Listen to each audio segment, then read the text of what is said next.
The cathedral doors slam shut behind her, and Elena Carter runs, mascara bleeding down her face, wedding dress dragging through rain-soaked streets.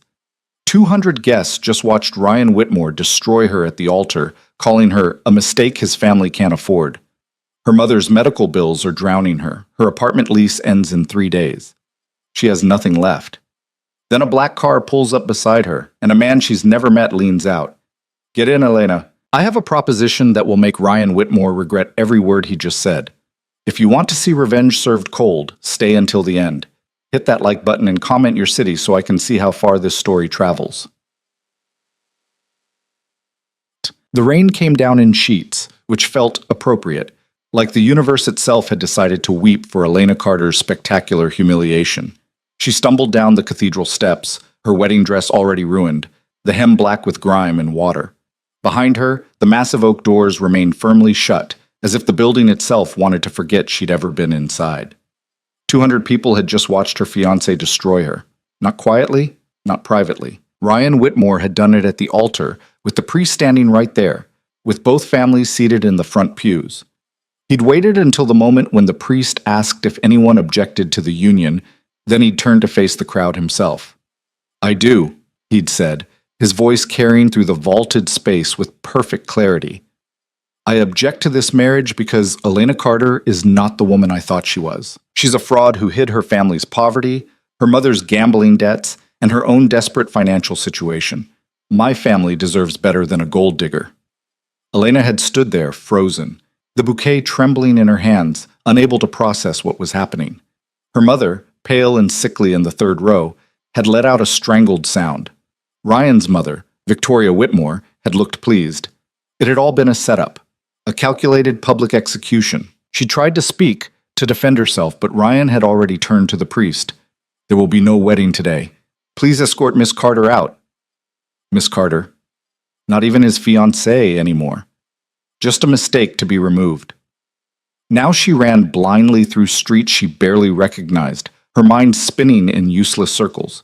The wedding planner had chosen this cathedral specifically because of its location in the historic district, far from Elena's modest neighborhood, deep in the heart of old money. She didn't even know which direction would take her home. Not that home mattered anymore. She'd given up her apartment lease 3 weeks ago, planning to move into Ryan's penthouse after the honeymoon. Her few belongings were in storage. She had $247 in her checking account and a credit card that was maxed out from trying to contribute to wedding expenses Ryan had insisted weren't proper for his family to cover entirely. Her mother was in a nursing facility that cost $6,000 a month. Money Elena had been scraping together through 2 jobs while Ryan promised that after the wedding, he'd take care of everything. She'd believed him. Like an idiot, she'd believed every word. The rain soaked through her dress, making the fabric cling to her skin. She needed to find shelter, needed to think, needed to figure out what the hell she was going to do now. But her legs kept moving, carrying her down one street and then another, past shops that were closed for Sunday, past cafes with people staring out windows at the crazy woman in a ruined wedding dress. She finally stopped in an alley between 2 buildings, pressing her back against cold brick, trying to catch her breath. The tears came then, hot and angry and useless. She'd spent 3 years with Ryan, 3 years of carefully meeting every expectation his family set, of learning which fork to use at formal dinners, of pretending she didn't notice how his mother looked at her clothes and her background like they were stains to be scrubbed away. And for what? So he could destroy her in front of everyone who mattered in this city? Elena Carter? She jerked her head up. A man stood at the mouth of the alley, tall, dark-haired, wearing a suit that probably cost more than her mother's monthly care. He wasn't from the wedding. She would have remembered him. Everything about him commanded attention, from his sharp features to the way he stood perfectly still, watching her with eyes that seemed to catalog every detail. "How do you know my name?" Her voice came out ragged.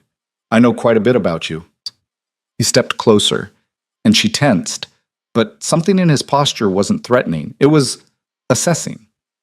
"I know you're a surgical nurse at Metropolitan. I know you've been supporting your mother since she had her stroke 2 years ago. I know Ryan Whitmore strung you along until today because his family needed a distraction while they restructured their assets to avoid a fraud investigation." Elena's breath caught. "What?" "The Whitmores are broke," the man said simply. Have been for 6 months. They've been selling off properties and businesses, funneling money through shell corporations. Today's wedding was supposed to be their coming out party, proof that they're still on top, still powerful enough to marry into old society families.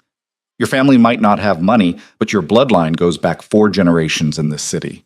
That mattered to them. Then why? Because they've decided to cut their losses and run. Ryan's father is moving the family to London next week, and they can't afford any anchors. You were the anchor. He tilted his head. The public humiliation was intentional. It ensures you won't have the social capital to ask questions or cause problems for them. The words landed like physical blows. Elena's knees felt weak. Who are you? Luca De Luca. He said it like she should recognize the name. When she didn't react, something flickered in his expression. Approval, maybe. I have a proposition for you. I don't need... Your mother's facility sent her discharge papers yesterday. You have 72 hours to arrange alternative care or pay the outstanding balance of $18,000. Your apartment is already rented to new tenants. You have no job to go back to tomorrow because you quit 2 weeks ago when Ryan convinced you that working wasn't appropriate for a Whitmore wife. He paused. Did I miss anything? Elena felt like she was going to be sick. He was right about all of it. She'd been so focused on the wedding, on becoming the person Ryan's family needed her to be, that she'd systematically dismantled every safety net she had. What do you want? She asked quietly. I want you to marry me instead. The laugh that escaped her was brittle. You're insane. I'm practical. Luca moved closer, and she could see his eyes were dark gray like storm clouds. You need money, security, and revenge. I need a wife who understands that marriage can be a business transaction and who won't have unrealistic expectations about love and fidelity. We both get what we want. Why would you possibly need that? My reasons are my own, but I'm offering you a way out of the hole Ryan Whitmore just threw you into. He pulled out a phone, tapped the screen a few times, and turned it toward her. That's the contract I'm proposing. Read it. Elena stared at the document on the screen. It was detailed, professional, and utterly surreal. Marriage duration, minimum 3 years. Financial terms.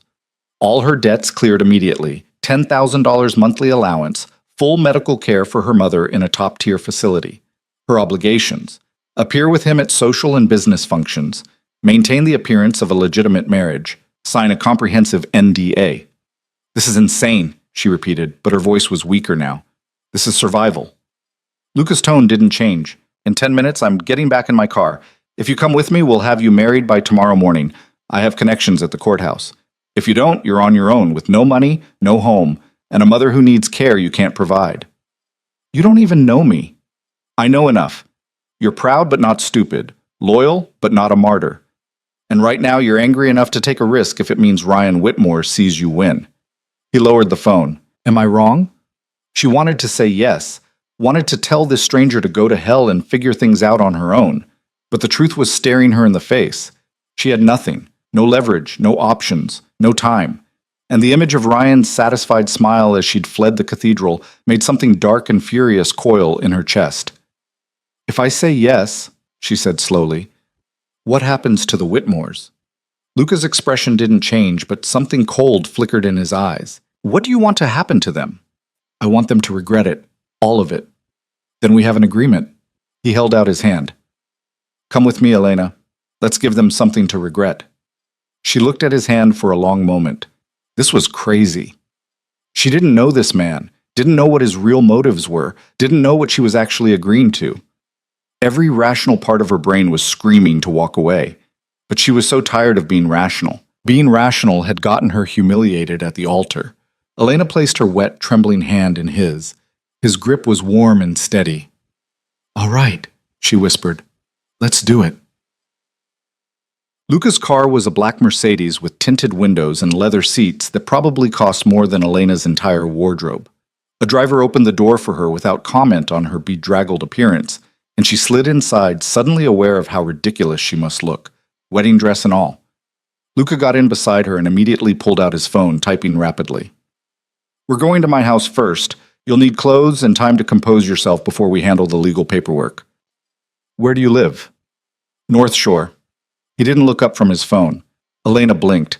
North Shore was where the real money lived. Estates with gates and security, houses that appeared in architectural magazines.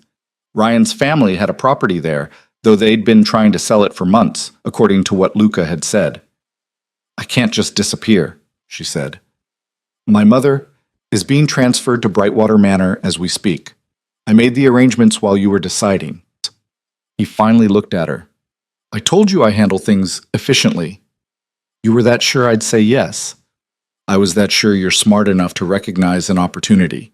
He gestured to a small bar built into the car's interior. "There's water and whiskey if you need it."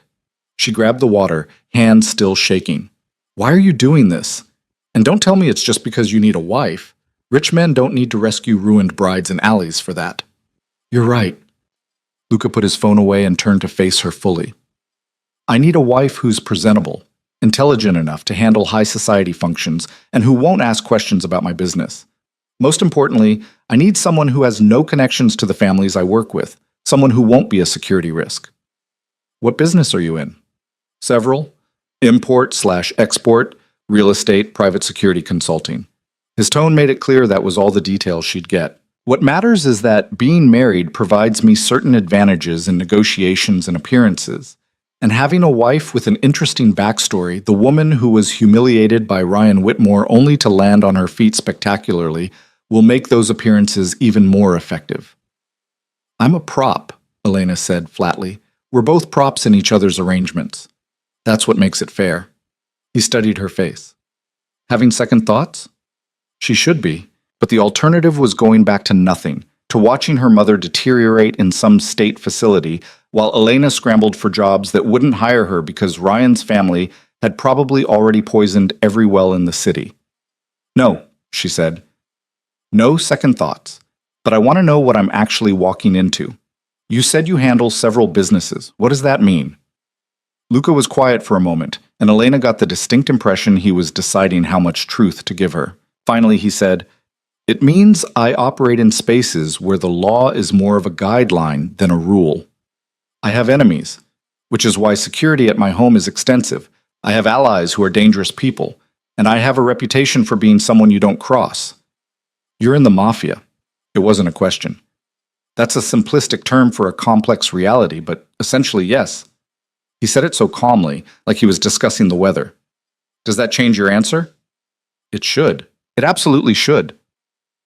But Elena found herself thinking about Ryan's face, about his mother's pleased smile, about the 200 people who'd watched her get destroyed and done nothing. "Will I be in danger?" she asked instead. "No. You'll have security, and I'm very good at keeping my world separate from my personal life. As long as you follow the rules in the contract and don't ask questions about things that don't concern you, you'll be perfectly safe. And if I break the rules, then we'll have a different conversation." His tone made it clear she wouldn't enjoy that conversation. "But I don't think you will. You're too smart for that." The car pulled through an iron gate and up a long driveway lined with trees. The house that came into view was massive, 3 stories of stone and glass, with grounds that stretched in every direction. Elena felt her stomach drop. This wasn't just wealthy, this was powerful. "Welcome home," Luca said dryly, noticing her expression.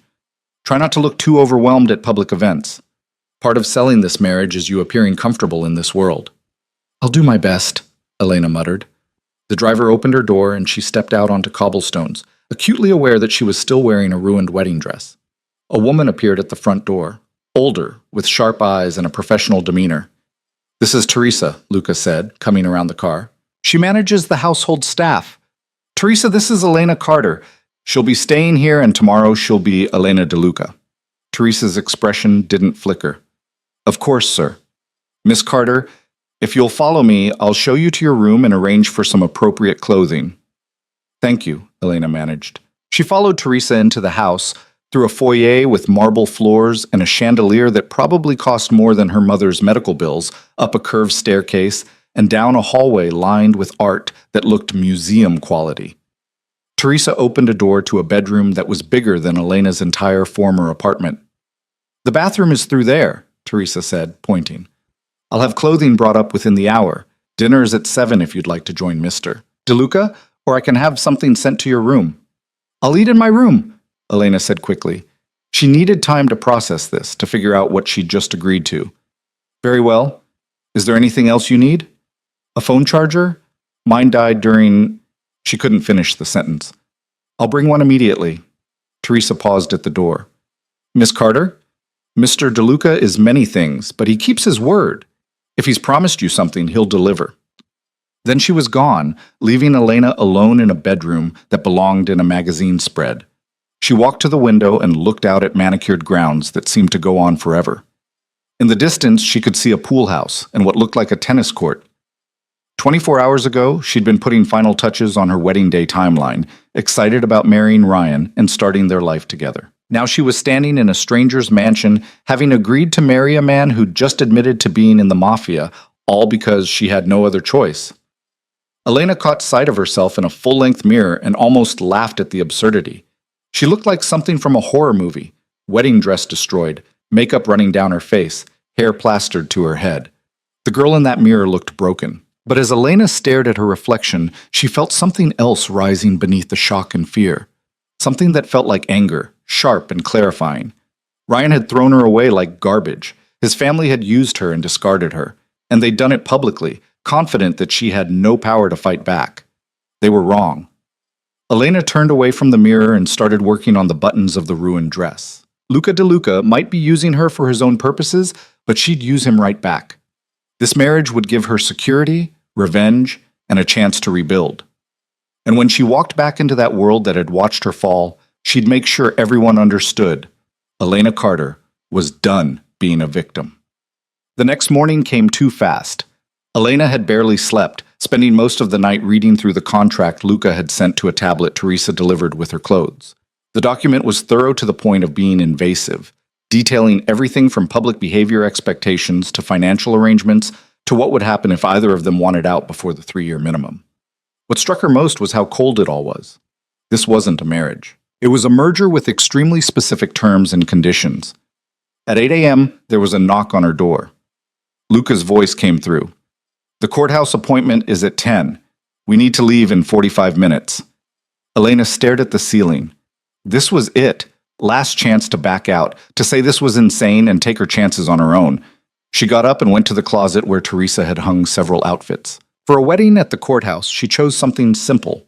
A cream-colored dress that was elegant without being bridal, paired with a blazer that gave her a sense of armor. When she came downstairs, Luca was waiting in the foyer.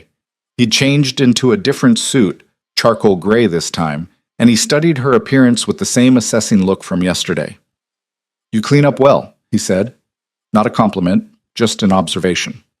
Thanks, I think. The ceremony will be quick. I have 2 witnesses arranged, my lawyer and his assistant. After we sign the paperwork, we'll return here. Tonight, there's a charity gala I need to attend, and you'll come with me as my wife. Elena's stomach dropped. Tonight? That's too fast. I can't. You can, and you will. Luca's tone was firm but not unkind. The faster we establish this marriage publicly, the faster the benefits kick in for both of us. Ryan Whitmore and his family will be at that gala. It's your first opportunity to show them exactly how far you've risen from yesterday. The mention of Ryan made something burn in Elena's chest. What will you tell people? About us, I mean. They'll want to know how we met. We'll keep it simple and close to the truth. We met months ago through mutual friends, kept things private, and when your wedding fell through, I saw an opportunity. People will fill in the romantic details themselves. They always do. And if someone asks why you'd marry a woman who was publicly humiliated yesterday, Luca's expression was unreadable. Then I'll tell them I don't give a damn about the opinions of people like the Whitmores, which happens to be true. They rode to the courthouse in silence. Elena's mind was spinning with everything that was about to happen. In less than an hour, she'd be married to a man she didn't know, bound by a contract that read like a business deal, stepping into a world she didn't understand. The courthouse ceremony was exactly as impersonal as she'd expected. A judge who was clearly doing Luca a favor handled the paperwork efficiently. The vows were the standard legal version. No personal touches, no emotion. When the judge said, "You may kiss the bride," Luca leaned in and gave her a brief, chaste kiss that felt more like sealing a contract than celebrating a union. "Congratulations," the lawyer said, handing them copies of the marriage certificate. Mrs. DeLuca. Mrs. DeLuca. Elena Carter was gone. She'd been erased twice in 2 days, once by Ryan, once by her own choice. Back in the car, Luca made phone calls while Elena stared at the marriage certificate in her hands. The document made it real in a way nothing else had. Second thoughts? Luca asked, putting his phone away. Just processing. Don't process too long. We need to prep you for tonight. Prep me? The people at that gala will be looking for weakness. They'll want to know if you're worth their time or if you're just another gold digger who lucked into money. You need to walk in there like you belong. Like marrying me was always the plan, and Ryan Whitmore was just a stepping stone you've already forgotten. That's a lot to pull off in one night. Then it's good you're motivated. He studied her. Tell me what you know about Ryan's family business. Just what everyone knows. They run Whitmore Investments. They have properties all over the city. They've been part of high society for generations. Wrong. Whitmore Investments is a shell. The real money came from Ryan's grandfather, who made his fortune in pharmaceutical patents.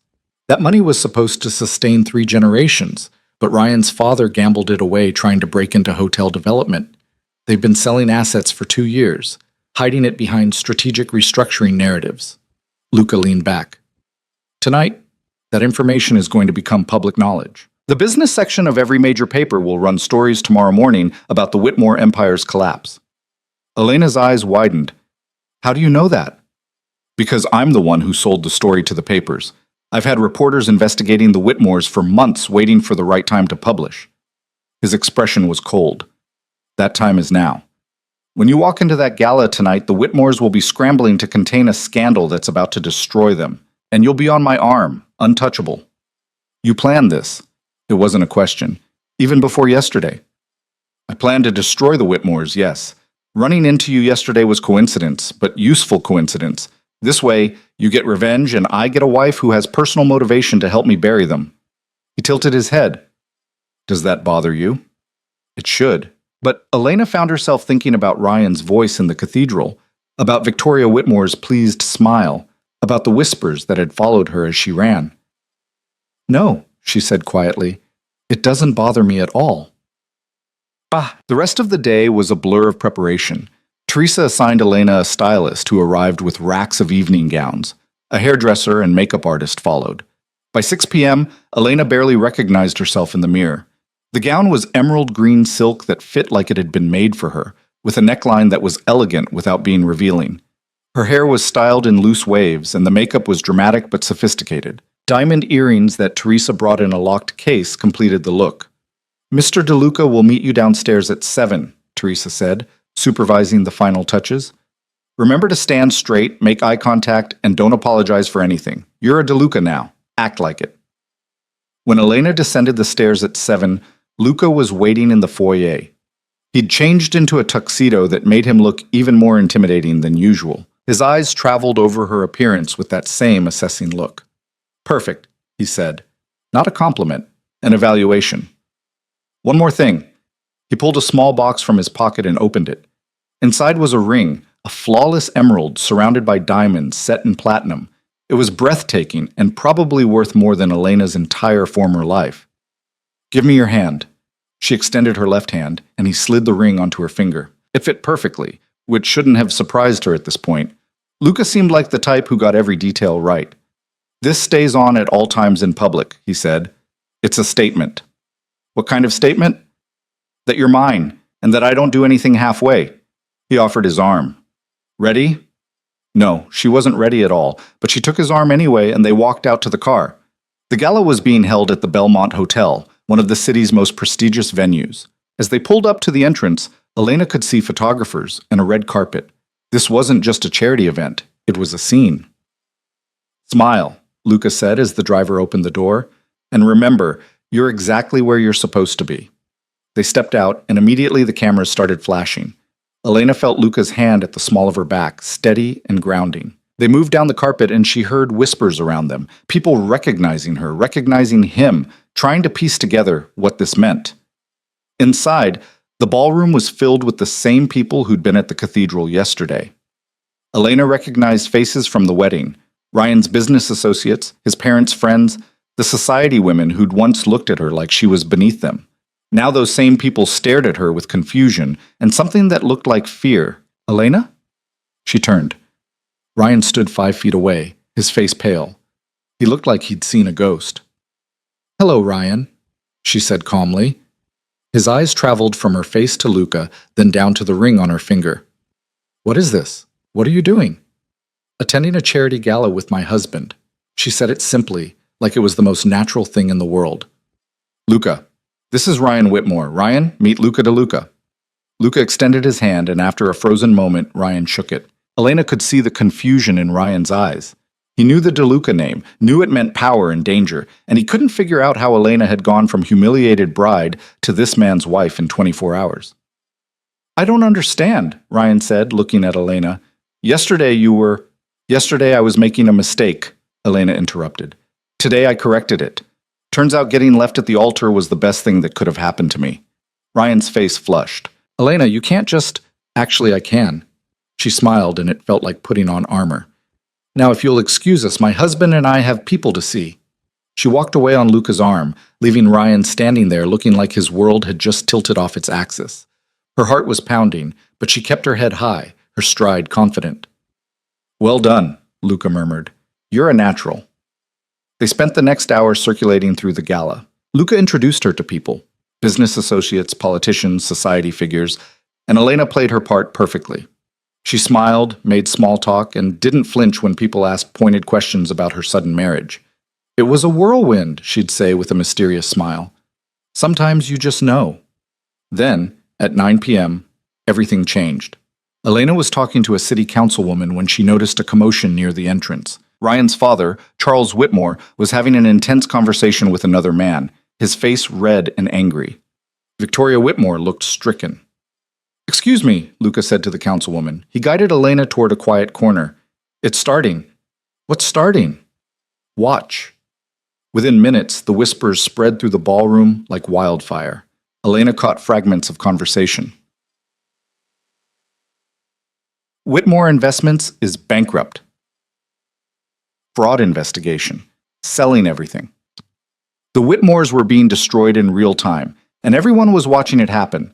Charles Whitmore stormed over to Luca, his face purple with rage. You did this! You fed those lies to the press!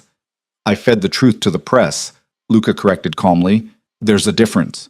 You have no proof. I have financial records, testimony from your former accountants, and documentation of every fraudulent transaction your family has made in the last 3 years. Luca's voice was cold. Would you like me to publish those too, or would you prefer to accept your losses quietly? Charles looked like he wanted to hit him, but something in Luca's expression, something dangerous and untouchable, made him step back instead. This isn't over, Charles said. Yes, Luca replied softly. It is. The Whitmores left the gala 20 minutes later, and the whispers continued long after they were gone. Elena stood next to Luca, watching the society that had once embraced the Whitmores turn on them like sharks smelling blood. Feel better? Luca asked quietly. Elena thought about Ryan's face when he'd seen her, about the shock and confusion and dawning realization that she'd landed on her feet in a way he'd never expected. Yes, she said, I really do. They stayed until 11, then left together. In the car ride home, Elena felt the adrenaline finally wearing off, leaving her exhausted and a little shaky. You did well tonight, Luca said, breaking the silence. Better than I expected. Thanks, I think. Tomorrow, the papers will run the stories. By the end of the week, the Whitmores will be completely shut out of high society. Ryan will probably have to leave the city entirely to escape the scandal. He looked at her. Is that what you wanted? I don't know what I wanted, Elena admitted. I just knew I couldn't let them win. Then you got what you needed. He paused. The contract says we need to maintain separate bedrooms for appearances in the household, but we should discuss how we'll handle public affection. People will expect to see some level of intimacy between us. How much intimacy? Holding hands, standing close, the occasional kiss in public. Nothing more unless you're comfortable with it. His tone was businesslike. This is a performance, Elena. I won't ask for more than the contract specifies. It should have been reassuring. Instead, it just reminded her how transactional all of this was. Okay, she said quietly. I can do that. When they arrived home, Elena went straight to her room. She took off the gown, removed the makeup, and stood in the bathroom in just a robe, staring at her reflection. Mrs. DeLuca, That's who she was now. Her phone, a new one that Luca had provided, buzzed with a text. She picked it up and saw it was from a number she didn't recognize. "This is your mother's new nurse at Brightwater. Just wanted to let you know your mom is settling in well. She's asking about you. When would you like to visit?"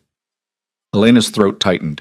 She'd been so caught up in everything, the wedding disaster, Luca's proposition, the gala, that she hadn't even gone to see her mother yet. She texted back, "Tomorrow morning, I'll be there at 9. Then she climbed into bed and stared at the ceiling, trying to figure out what came next. She'd gotten her revenge. She'd secured her mother's care. She'd married a man who promised security and protection in exchange for playing a role. But as she lay there in the dark, in a bedroom that belonged to a stranger's house, wearing a ring that symbolized a contract instead of love, Elena couldn't help wondering what she'd actually gained and what it would cost her in the end. The morning light through the curtains felt wrong, too soft, too expensive. Elena woke disoriented, reaching for her phone before remembering none of this was her real life. Except it was now. The ring on her finger caught the light, emerald and diamonds throwing prismatic colors across white sheets that probably cost more than her old monthly rent. Her mother.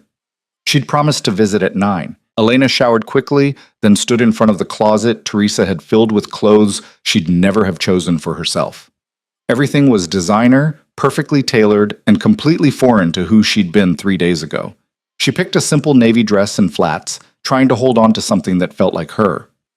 Downstairs, Luca was in what Teresa called the breakfast room, which was still bigger than Elena's old living room, reading a newspaper with his coffee. He looked up when she entered. "Sleep well?" "Not really." No point lying. "I'm going to see my mother this morning." "I know, Marco will drive you." He set down the paper. "Before you go, we need to discuss something." Elena poured herself coffee, needing the caffeine before whatever conversation this would be. "All right." The gala made waves exactly as planned. By this afternoon, 3 major clients will have pulled their accounts from what's left of Whitmore Investments. Charles Whitmore tried calling me at 6 this morning. I didn't answer. Luca's tone was matter-of-fact. "He'll try to negotiate, offer me something to make this stop. I won't take it." "Good." The word came out harder than Elena intended. "I'm telling you this because reporters will start digging into our marriage. They'll want the story, and some of them won't be kind about it." He studied her. "Can you handle that?" "I handled last night." "Last night was controlled environment.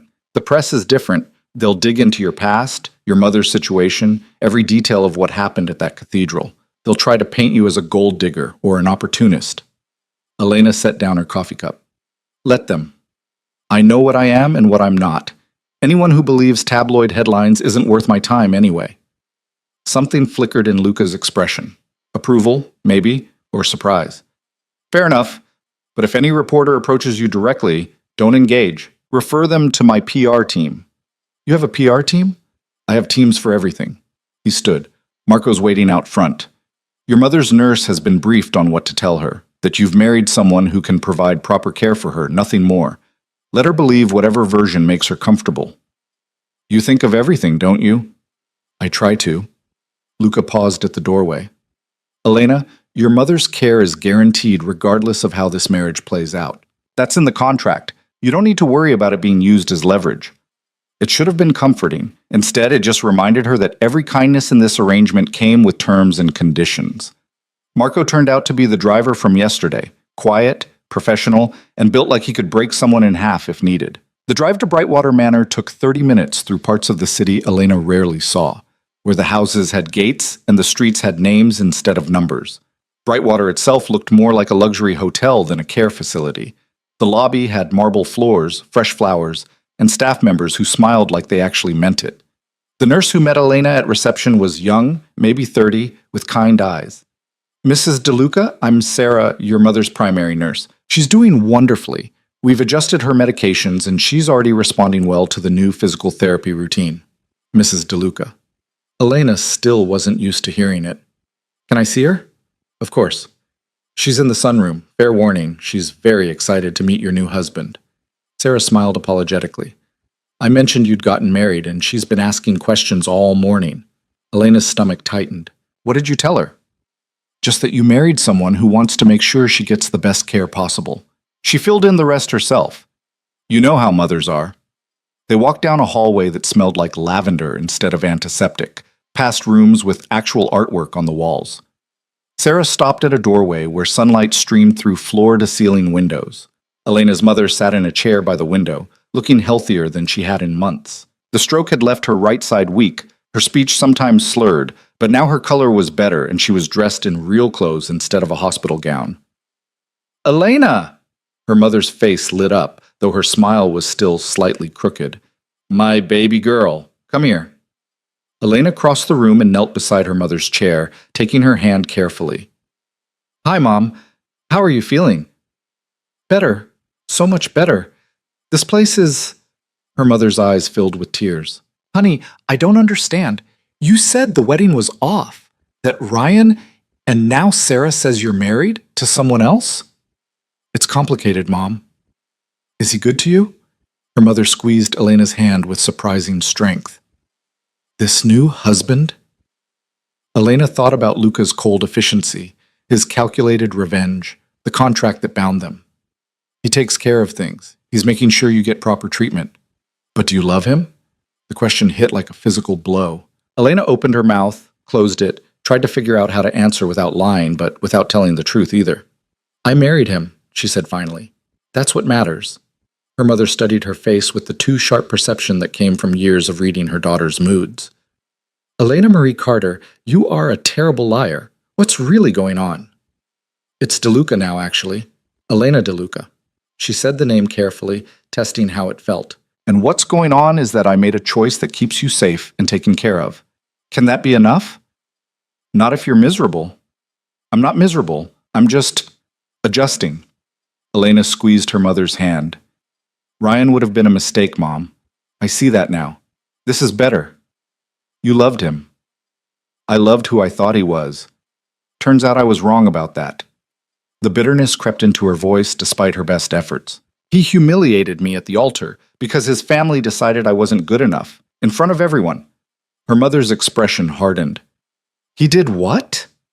Elena hadn't meant to say it, but the words came spilling out. The cathedral, Ryan's speech, running through the rain, Luca's offer. She left out the parts about the Mafia and the calculated revenge, but the core story was there. When she finished, her mother was quiet for a long moment. "This new husband," she said finally. "He's the one who destroyed the Whitmores? I saw it on the morning news. Their company's in ruins." "Yes." "Good." Her mother's voice was fierce despite the slur. "They deserved it. And this Luca, he offered you a way out when you had nothing?" "He offered me a business arrangement that benefits us both. But he takes care of you." "In his way, yes." Her mother leaned back in her chair, looking tired suddenly. "Then I won't ask if you love him. I'll ask if you're safe with him. Are you?" Elena thought about the security at Luca's house, the way people at the gala had looked at him with fear and respect in equal measure, the cold certainty in his voice when he told Charles Whitmore it was over. "Yes," she said. "I'm safe." "Then that's enough for now." Her mother closed her eyes. "Love can come later, or it doesn't have to come at all, as long as you have respect and security. Your father and I, we loved each other, but we were poor and struggling, and it wore us down. Don't romanticize suffering, baby girl. If this man gives you stability and protection, that's worth something." It wasn't the response Elena had expected, but then her mother had always been practical about survival. They talked for another hour about smaller things, the facility, the physical therapy, the food that was apparently restaurant quality. Elena promised to visit twice a week and left her new phone number. As she was leaving, her mother called out, "Elena, bring him next time. I want to meet the man who married my daughter." "I will," Elena promised, though the thought of Luca and her mother in the same room felt surreal. Marco was waiting by the car when she emerged. The drive back was quiet until Elena's phone buzzed with a text from an unknown number. "Saw you at the gala. We need to talk." "Ryan." Elena stared at the message. Part of her wanted to delete it immediately, but curiosity won out. "We have nothing to talk about." The response came seconds later. "Please, just meet me for coffee." One conversation. She should say no. Should block the number and forget Ryan Whitmore ever existed. But something made her hesitate. Maybe the need to hear what excuse he could possibly have. Maybe just the desire to see him squirm. "Marco, can you take me to Cafe Veritas on 5th Street?" Marco glanced at her in the rearview mirror. Mr. DeLuca is expecting you back for lunch. Text him that I'll be late. This won't take long. Marco looked like he wanted to argue, but he changed direction without comment. 20 minutes later, they pulled up outside a coffee shop that Elena recognized. She and Ryan used to come here in the early days of their relationship, before his family got involved, before everything got complicated. I'll wait here, Marco said. It wasn't a question. Elena found Ryan at a corner table, looking terrible. His suit was wrinkled, his face unshaven, and he had dark circles under his eyes like he hadn't slept. He stood when she approached, then seemed to remember he had no right to courtesies anymore. Thank you for coming, he said as she sat down. You have 15 minutes. Talk. Ryan flinched at her tone. I deserve that. I deserve worse than that. Elena, I'm so sorry for what happened at the cathedral. Which part? The public humiliation? The lies about me being a gold digger? Or the part where you threw away 3 years like they meant nothing? All of it. He looked genuinely miserable. I didn't want to do it. My father insisted, said if I went through with the wedding, he'd cut me off completely. Our family's been hemorrhaging money for months, and he blamed you for it somehow, said you were a distraction and a liability. Nah, so you chose your family's money over me. I chose survival. I was weak and stupid, and I regretted every second. Ryan reached across the table like he might take her hand, then thought better of it. But Elena, this marriage to Luca DeLuca, you can't actually want that. He's dangerous. Everyone knows what he is. What he is, Elena said quietly, is someone who keeps his promises. Unlike some people. He's using you.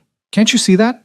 This marriage, showing up at the gala together, it's all part of whatever game he's playing to destroy my family. Maybe, but at least he's honest about what he wants from me. You pretended to love me while planning to humiliate me in public. She stood. We're done here, Ryan. Wait. Ryan grabbed her wrist, not hard, but enough to stop her. I still love you. I know I don't deserve another chance, but if you wanted out of this marriage, I could help you. We could start over, leave the city, go somewhere neither of our families could touch us. Elena looked at his hand on her wrist, then at his face. A week ago, this is what she would have wanted. Ryan choosing her over his family, offering to run away together like something from a romance novel. Now it just looked pathetic. Let go of me. Her voice was cold. Elena, I said let go. Ryan released her wrist and Elena stepped back. You don't get to do this. You don't get to destroy me and then offer to save me when you realize you made a mistake. I'm not your backup plan. It's not like that. Yes, it is. You threw me away when it was convenient, and now that I've landed somewhere you can't touch, you want me back. But I'm not coming back, Ryan. Not ever. She walked out before he could respond, Marco falling into step beside her as they headed to the car. She was shaking, from anger or adrenaline or something else she couldn't tell. You all right, Mrs. DeLuca? Marco asked quietly. The name steadied her. Mrs. DeLuca. Not Ryan's almost wife, not the girl who got humiliated at the altar. Someone new. I'm fine, let's go home. Home? When had she started thinking of Luca's house as home? When they arrived, Teresa intercepted her in the foyer. Mr. DeLuca is in his office. He asked to see you when you returned. Elena found Luca behind a massive desk, working on a laptop. The office was all dark wood and leather, with floor-to-ceiling bookshelves and windows overlooking the grounds. He looked up when she entered. How's your mother? Better? The facility's amazing. Thank you for arranging it. That's what the contract says I'd do. He closed the laptop. Marco tells me you made a stop. Coffee with Ryan Whitmore. Of course Marco had told him. He texted, asked to meet. I was curious what he'd say. And? He apologized, said he still loves me, offered to help me escape this marriage and run away with him. Elena crossed her arms. I told him no. Luca studied her. Did you want to say yes? A week ago, maybe. Now? She shook her head. He's pathetic. He chose his family's money over me, and now that I'm with you, he suddenly wants to play hero. I'm not interested in being anyone's redemption arc. Good. Luca stood and came around the desk. Because starting tomorrow, things are going to get more complicated. My business partners want to meet you. There's a dinner Wednesday night, strictly formal, where you'll be introduced as my wife to people who matter in my world. What kind of people? The kind who don't ask questions and don't give second chances. His tone was serious. These dinners are part of how I maintain relationships and show strength. Having a wife demonstrates stability. But these men will be watching you, evaluating whether you're an asset or a liability. Elena's stomach tightened. What do I need to do? Be polite, don't ask about anyone's business, and if someone asks you a question you're not comfortable answering, redirect to me. Smile, but not too much. Make eye contact, but don't stare. You're presenting as someone confident in her place at my side. That's a lot of rules. That's survival in my world. He moved closer. I need to know you can handle this, Elena. Last night was high society playing dress-up. Wednesday is the real thing. These people are dangerous, and appearing weak in front of them is not an option. Then I won't appear weak. You say that now. I stood at an altar while the man I loved called me a gold digger in front of 200 people, Elena interrupted. I survived that. I can survive dinner with your business partners. Luca's expression shifted, something like respect flickering in his eyes. All right, then we start preparing tomorrow. There are specific people you need to know about, specific topics to avoid, and you need to learn how to read a room quickly. Why are you helping me with this? I mean, really helping, not just ordering me around. He was quiet for a moment. Because if you fail in front of these people, it reflects on me. And because... He paused. Despite what you might think, I don't enjoy watching people drown. You're in this situation because of choices I made as much as choices you made. The least I can do is make sure you don't get eaten alive. It was more honesty than Elena had expected from him. Okay, then teach me what I need to know. They spent the rest of the afternoon in his office while Luca briefed her on the men who'd be at Wednesday's dinner. Vincent Caruso, who ran construction and waste management. Anthony Rizzo, who handled gambling operations. Marco's father, Sal, who controlled the waterfront. Each man had a wife or girlfriend who'd be there, each one with her own power dynamics and unspoken rules. The wives are just as dangerous as the men, Luca said. They're watching you to see if you're competition or if you're an idiot who'll cause problems for their husbands. Vincent's wife, Angela, runs the social hierarchy. If she accepts you, the others follow. If she doesn't, what happens if she doesn't? Then you become a target. Nothing direct. They're too smart for that. But suddenly, you're excluded from information, isolated at events, and vulnerable. He leaned back. Angela respects strength and hates weakness. Don't try to be her friend. Just show her you're not someone she can push around. How do I do that? By not backing down when she tests you. Because she will test you. Luca's expression was serious. These women have spent years establishing their positions. You're new, unknown, and married to someone with significant power. They need to know where you fit. Elena absorbed this, trying not to feel overwhelmed. Is there anything else I should know? Yes. Don't drink too much. Don't laugh at jokes you don't understand. And if anyone asks about your previous engagement, be honest but brief. The truth is always easier to remember than a lie. The truth being that Ryan's family used me and threw me away when I was no longer convenient? Exactly. These people understand betrayal. They respect survivors. He stood. We're done for today. Teresa's arranged for dinner at 7. Try to rest before then. You look exhausted. Elena did feel exhausted. The emotional whiplash of the last few days was catching up to her. She returned to her room and lay on the bed, staring at the ceiling. Her phone buzzed. Another text from Ryan. Please don't shut me out. I made a mistake and I'm trying to fix it. She deleted it without responding. That evening at dinner, Luca was back to being formal and distant, discussing business calls he needed to make and events they'd need to attend together. It felt like having dinner with a particularly polite stranger who happened to control her entire life now. There's a tailor coming tomorrow, he said over dessert. You need more formal wear for the dinner Wednesday. Let Teresa know if there are specific styles you prefer. I don't really have preferences anymore. Elena pushed food around her plate. Everything's so different from what I used to wear that it doesn't feel like my choice anyway. Luca set down his fork. You could try making it your choice. This doesn't have to be something done to you, Elena. You can participate in shaping how you present yourself, as long as it fits within your requirements. Yes, but within those requirements, you have freedom. He paused. I'm not trying to erase who you were. I'm trying to give you tools to survive who you are now. That's surprisingly thoughtful for a business arrangement. I told you, I don't enjoy watching people drown. He stood. Get some rest. Tomorrow's going to be a long day. Elena went to bed early but couldn't sleep. She kept thinking about Wednesday dinner, about Angela Caruso and the other wives, about walking into a room where everyone was dangerous and no one would hesitate to use her weakness against her. Finally, around midnight, she gave up on sleep and wandered downstairs. The house was quiet except for the sound of her bare feet on marble floors. She found herself outside Luca's office, where light still spilled from under the door. She knocked softly. "Come in." Luca was still at his desk, reading something on his laptop. He looked up, surprised. "Can't sleep?" "No, I keep thinking about Wednesday." "Second thoughts?" "More like 50th thoughts." Elena sat in the chair across from his desk. "How do you do this? Walk into rooms full of dangerous people and never look afraid?" "Who says I'm not afraid?" He closed the laptop. "I just don't let them see it." "That's not helpful advice." "It's the only advice there is." He studied her. "Elena, you've already survived the worst moment of your life. You stood at that altar and took everything Ryan threw at you, then walked away and made a choice that put you here. That takes more courage than most people have. That was different. I was desperate. So use that. Walk into Wednesday dinner remembering that you've got nothing left to lose and everything to gain. These people can't take anything from you that hasn't already been taken." Elena thought about that. He was right.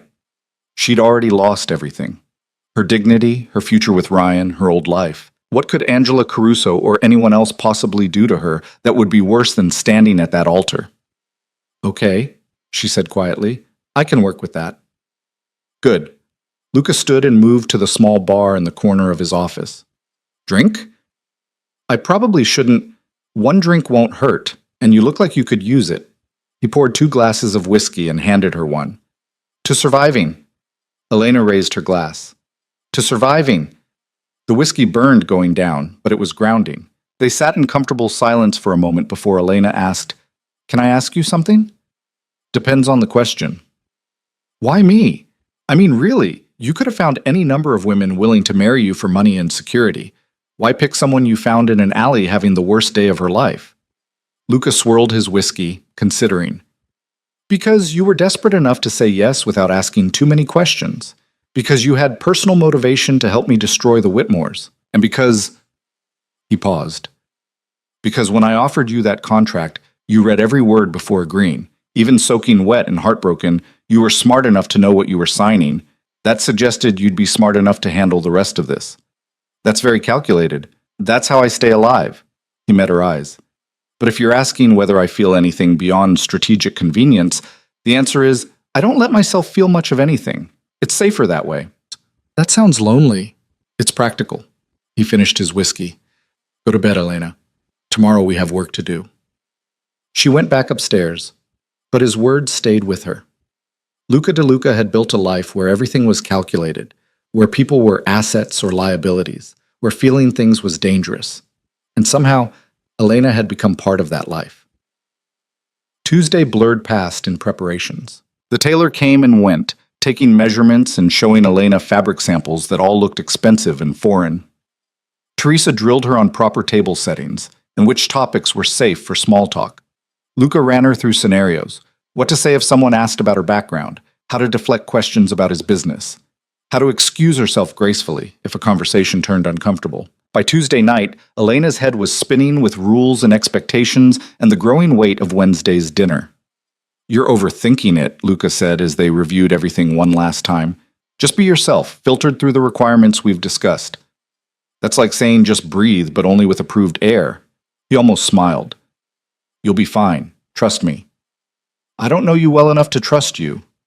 "Then trust the contract. I have just as much writing on Wednesday going well as you do." He stood. "Get some rest. We leave at 6 tomorrow." Elena tried. She really did. But sleep wouldn't come.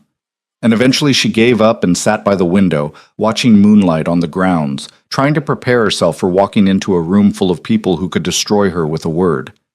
She thought about her mother's question, "Are you safe with him?" The answer was yes, but safety came with a price. And tomorrow night, she'd start paying it. Wednesday arrived with gray skies that matched Elena's mood. She'd barely slept, and when Teresa knocked at 7 with breakfast, Elena was already dressed in workout clothes. Having spent the last hour doing yoga poses she half remembered from a class she'd taken years ago. anything to burn off the nervous energy. Mr. DeLuca asked me to remind you the stylist arrives at 2, Teresa said, setting down a tray, and he'd like to see you in his office at noon. Elena nodded, not trusting her voice. The breakfast sat untouched as she stared out the window, mentally rehearsing everything Luca had taught her. Don't back down from Angela Caruso. Don't ask about anyone's business. Don't drink too much. Don't appear weak. The list felt endless. At noon, she found Luca in his office with another man, older, maybe 60, with silver hair and the kind of face that had seen too much. They both looked up when she entered. Elena, this is Sal Rossi, Marco's father. Luca gestured to the man. He wanted to meet you before tonight. Sal stood and extended his hand. His grip was firm, but not aggressive. Mrs. DeLuca, I've heard interesting things about you. Nothing too terrible, I hope, Elena said, trying to sound more confident than she felt. On the contrary, Luca tells me you have spine. That's good. You'll need it tonight. Sal's eyes were sharp, assessing. My wife Maria will be there. She's direct, sometimes too direct. Don't take it personally. I'll try not to. You'll fail, probably, because Maria specializes in getting under people's skin. But as long as you don't cry or run away, you'll be fine. He turned to Luca. She'll do. Better than I expected, actually. High praise from Sal, Luca said dryly after the older man left. He usually hates everyone. He said, I'll do. That's not exactly a ringing endorsement. In his world it is. Luca leaned against his desk. How are you holding up? Terrified, but functional. Elena crossed her arms. What if I mess this up? What if I say the wrong thing? Or, then you recover and keep going. These people aren't looking for perfection, Elena. They're looking for weakness. As long as you don't give them that, you'll survive the night. You keep saying survive like this is a battlefield. Because it is. Just a different kind of war. He checked his watch. The stylist will be here soon. Let her do her work, and I'll see you at 6. We'll arrive together. The stylist turned out to be a woman named Claudia, who worked with the efficiency of someone who'd dressed dangerous men's wives before. She brought 3 different gowns, all in jewel tones, all cut to convey power rather than sex appeal. Mr. DeLuca said sophisticated and untouchable, Claudia explained, holding up a deep burgundy dress against Elena. These dinners aren't about being the prettiest woman in the room. They're about being the most formidable. Elena ended up in a midnight blue gown that hugged her frame without being revealing, with sleeves that went to her elbows and a neckline that was all business. Claudia paired it with the diamond earrings from the gala and a bracelet that looked antique and probably cost more than Elena wanted to know. Hair up, Claudia decided. Classic, nothing trendy. You want to look like you belong in old money, not like you're trying too hard. By the time Claudia finished, Elena barely recognized herself in the mirror. This woman looked cold, controlled, expensive. Nothing like the girl who'd run from a cathedral 5 days ago. Perfect, Claudia said with satisfaction. You look like someone people should be afraid to underestimate. At 6, Elena descended the stairs to find Luca waiting in a black suit that probably cost more than most people's cars. He looked her over with that assessing gaze she was getting used to. Good. You look exactly right. He offered his arm. Ready? No, but let's go anyway. The drive to the restaurant took 40 minutes, heading into a part of the city Elena didn't know well. The place itself looked unremarkable from the outside. A brownstone with no sign, no indication it was anything special.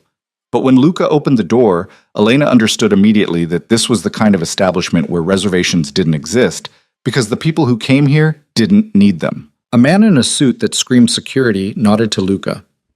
Mr. DeLuca, they're waiting in the private room. Of course they are, Luca murmured. To Elena he added quietly, stay close. Don't wander off. Don't excuse yourself without telling me first.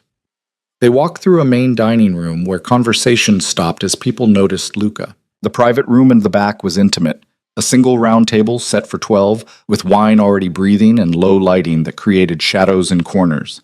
6 men stood talking, and 5 women sat at the table watching. Every eye turned to Elena. Luca!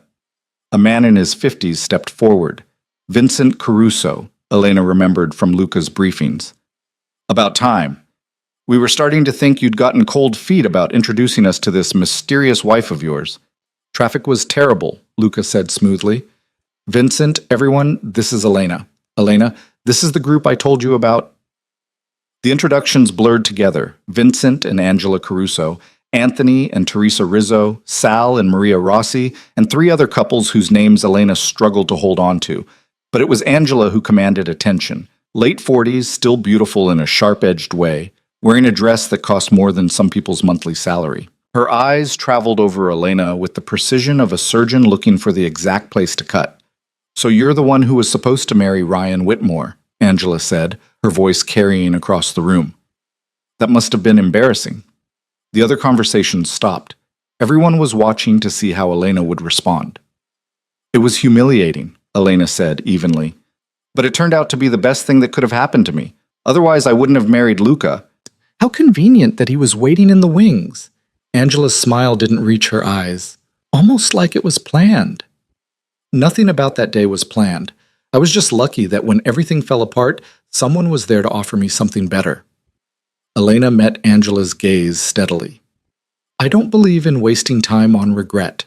Ryan made his choice, I made mine, and now I'm here." The silence stretched for a beat too long. Then Angela laughed, a sharp, genuine sound. "Well, you're not what I expected. Come sit next to me, Elena. I want to hear how you managed to land Luca DeLuca in less than a week." The tension in the room eased slightly. Luca's hand pressed briefly against the small of Elena's back, approval or relief, she couldn't tell. They took their seats, Elena between Angela and Maria Rossi, with Luca directly across from her. Dinner started with small talk about business ventures Elena didn't understand, and people she didn't know. She stayed quiet, listening, learning the dynamics. Vincent clearly led the group, but Luca held his own, never deferring, never backing down. Sal watched everything with shrewd eyes. Anthony Rizzo was louder, more volatile, making jokes that had an edge.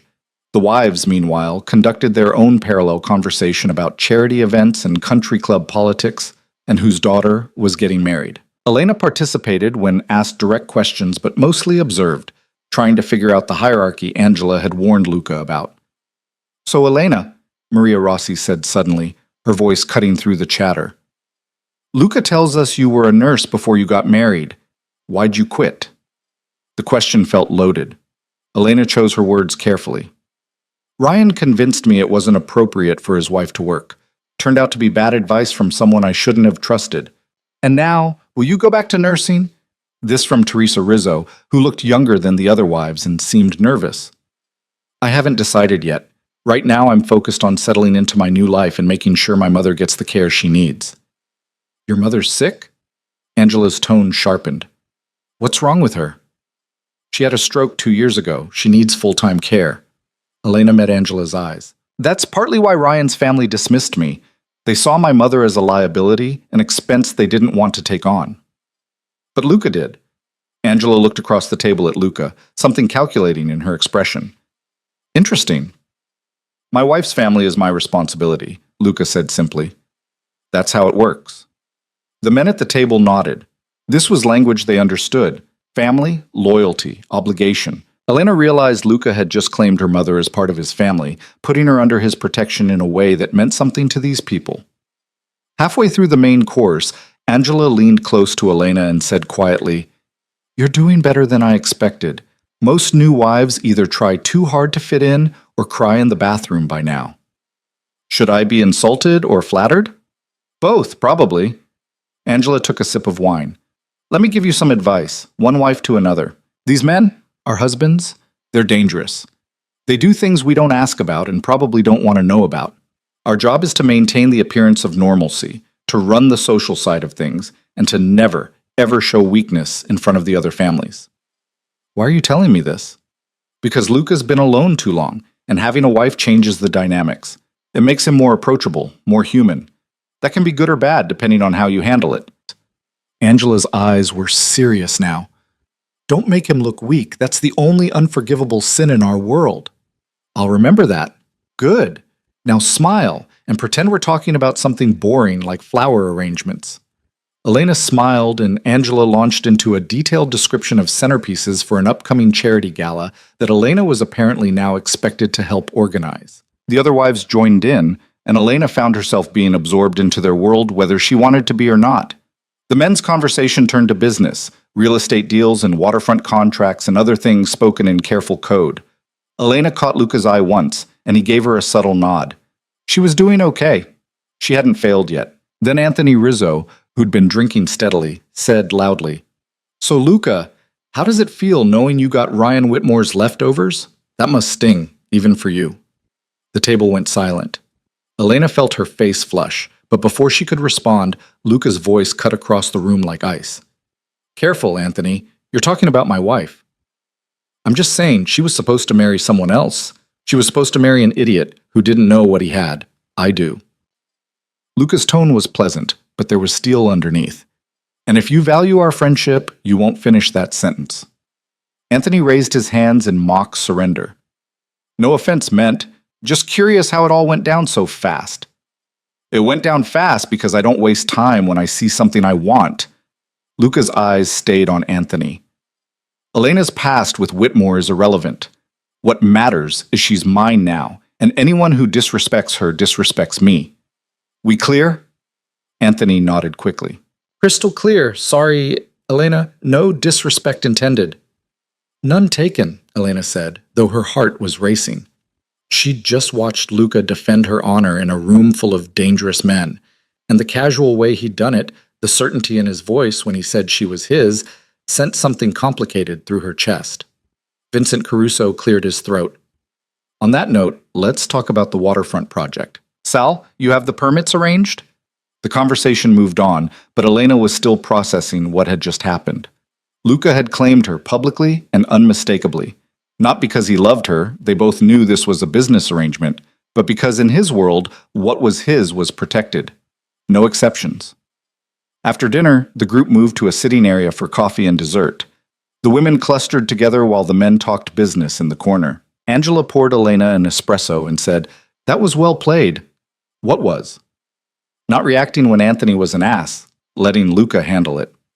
Angela stirred sugar into her coffee. Some new wives would have gotten defensive, tried to defend themselves. That would have looked weak. You stayed quiet and let your husband deal with it. That's smart. "I didn't really have a choice. I was frozen." Frozen and smart looked the same from the outside. Angela studied her. "You're going to be fine in this world, Elena. You've got the right instincts. Just don't let anyone see you doubt yourself." Maria Rossi joined them, setting down her coffee with a loud clink. "My son says you're living at Luca's estate. How's that going? He can be intense." "It's an adjustment," Elena admitted. "Everything's different from what I'm used to." "Marriage to any of these men is an adjustment," Teresa Rizzo said quietly. She looked tired. "You get used to it eventually. Or you learn to pretend you are, which is close enough." "That's cheerful," Elena muttered. "That's realistic." Maria leaned back. "Look, these men, they're not like normal husbands. They disappear for days sometimes, come home with blood on their clothes they won't explain, make phone calls they won't let you hear. You learn not to ask questions, not to push, not to expect normal. But you stay. Because leaving isn't an option. And because despite everything, there are benefits." Maria gestured around the room. "Security, money, protection. Your mother's being taken care of in the best facility in the city, right? That doesn't happen if you're married to some accountant working 9 to 5. Angela shot Maria a look. "You're scaring her." "I'm being honest. Better she knows now than figures it out the hard way." Maria turned to Elena. "You made your choice when you married him. Now you live with it. That's how this works." The bluntness was jarring, but Elena appreciated it more than Angela's careful diplomacy. At least Maria was telling her the truth. This life came with costs Elena was only beginning to understand. The evening wound down around 11. As people started leaving, Vincent pulled Luca aside for a conversation that looked serious. Elena waited by the door with Angela. "He's getting you involved in his world faster than most," Angela observed. "That's either good or bad, depending on how you look at it." "Which is it?" "Too early to tell." "But Elena?" Angela's voice dropped. "If you ever need anything, advice, help, someone who understands what this life is like, call me. I'm serious. We wives, we look out for each other because no one else will." She pressed a business card into Elena's hand, then swept out with Vincent. The other couples followed until it was just Elena and Luca standing in the entryway. "You survived," Luca said. How do you feel? Exhausted, confused, like I just got inducted into something I still don't fully understand. That's accurate. He guided her to the car where Marco was waiting. But you did well. Angela doesn't offer her number to just anyone, and Vincent seemed impressed. That's as good as tonight could have gone. In the car, Elena kicked off her heels and leaned her head back against the leather seat. Anthony called me your leftovers. Anthony's an idiot who drinks too much. Luca's voice was flat. Ignore him. You didn't ignore him. You defended me. Because you're my wife.